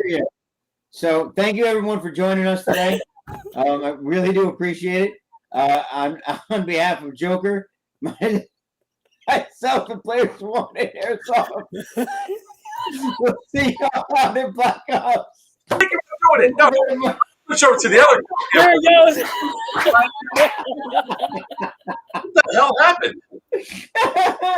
Almost had it going. Oh, Almost man, I'm redder than usual. That was good. I'm like, what the? No, was I really muted or not? Oh, Or yeah, you guys? you're muted. Okay, I was about to say, because if you guys were trying to act it up, you convinced my computer to say there is no volume going. I was like, what the hell? Oh, God, all right. that's fun. So, Joker broke the internet. All right, so we are the Sunshine Band is what we're bringing back up there. So, Sin, well, of the colony of Relaxia, that's perfectly awesome. We'll be doing some stuff, and we'll have our. Well, I can tell you right now, we're gonna have some fun when we go out there and do this. Charge tomorrow. All right, so guys, that's definitely Colony Wars. Check it out. Go to blackops.airsoft.com. Get your tickets. Come out and see us. Actually, if you even mention that you saw it on this stream, I might have a patch for you. Ooh. Might. But what I will have there, which is most people don't know, is I am bringing the smoker. I will bring the brisket. Yeah, of course I am. I'm driving. Yeah, I'm the pack mule. I have to carry the gear. You're bringing all my stuff. I'm bringing all your shit with me. So Don't forget blackops-airsoft.com. yes. Yeah. So come out, check it out. Come out to Colony Wars. Have some fun with us. Yes, I did make that brisket at the grand opening. That was my brisket. That's my man meat. You had my meat in your mouth. Don't forget outfitters.net. I'll bring the slicer too, Wiener. So come out, check out that. Next, check out Pew Pew at Sea. If you guys never been on a cruise before, the way to cruise is with friends. And what better way to go out and cruise with friends with fellow airsofters like us? We actually have a really good rate. You can actually get 4 perks. We only talked about the if you get a cabin or the ocean view, we get 4 perks. If you get an interior, you get to choose 2 of the 4.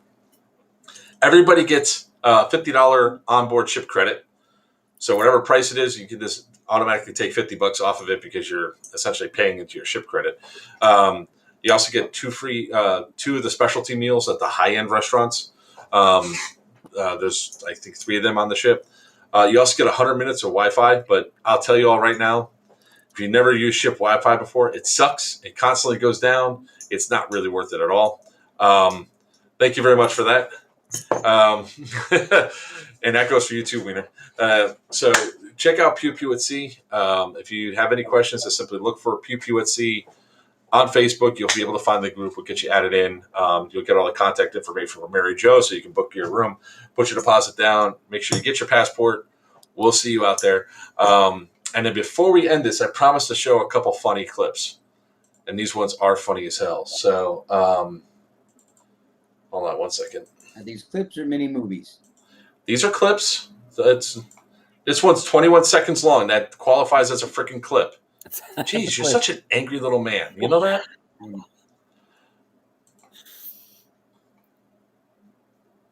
We're All right.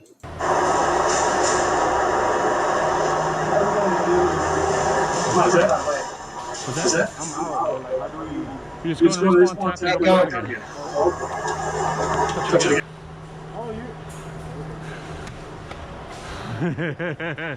Walk inside spawn or I'll shoot you.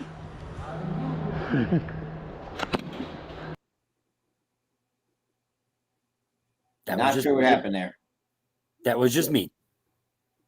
He was. If you didn't notice, he was fucking with him. That's all right. Was that? I'm out, but like, how do we?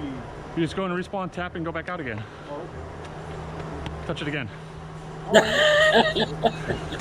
That's funny. Like, Walk put your inside gun spawn up, or I'll dude. shoot you. All right.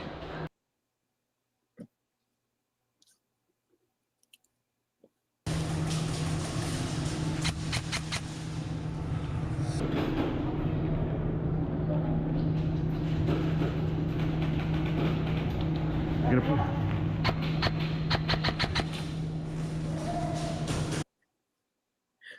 He's just He's sauntering like- along. He's just walking out, and I'm sitting there pointing the gun at him for like the longest time. Like, are you just going to call out or no? Okay. So those were the two funny clips. I just love doing that at Miami Airsoft. Just the best for people. Going my little spawn moves and all that stuff. I actually got quite a few Twisted T kills that day, and all that stuff. We also had our Dollar Theater earlier. Check out deadendoutfitters.net. That website should be up and fully running, hopefully by next week, where you can actually do all your great purchases for all your needs and get your D-Hop barrels. I want to thank Black Ops Will for coming on, Papa from Dead End Outfitters. I am Joker. Thanks for everybody that's been sticking around for our 3-hour live streams. We don't attend for them the last 3 hours, but they always seem to do it anyway. Until next time, we'll see you on the future.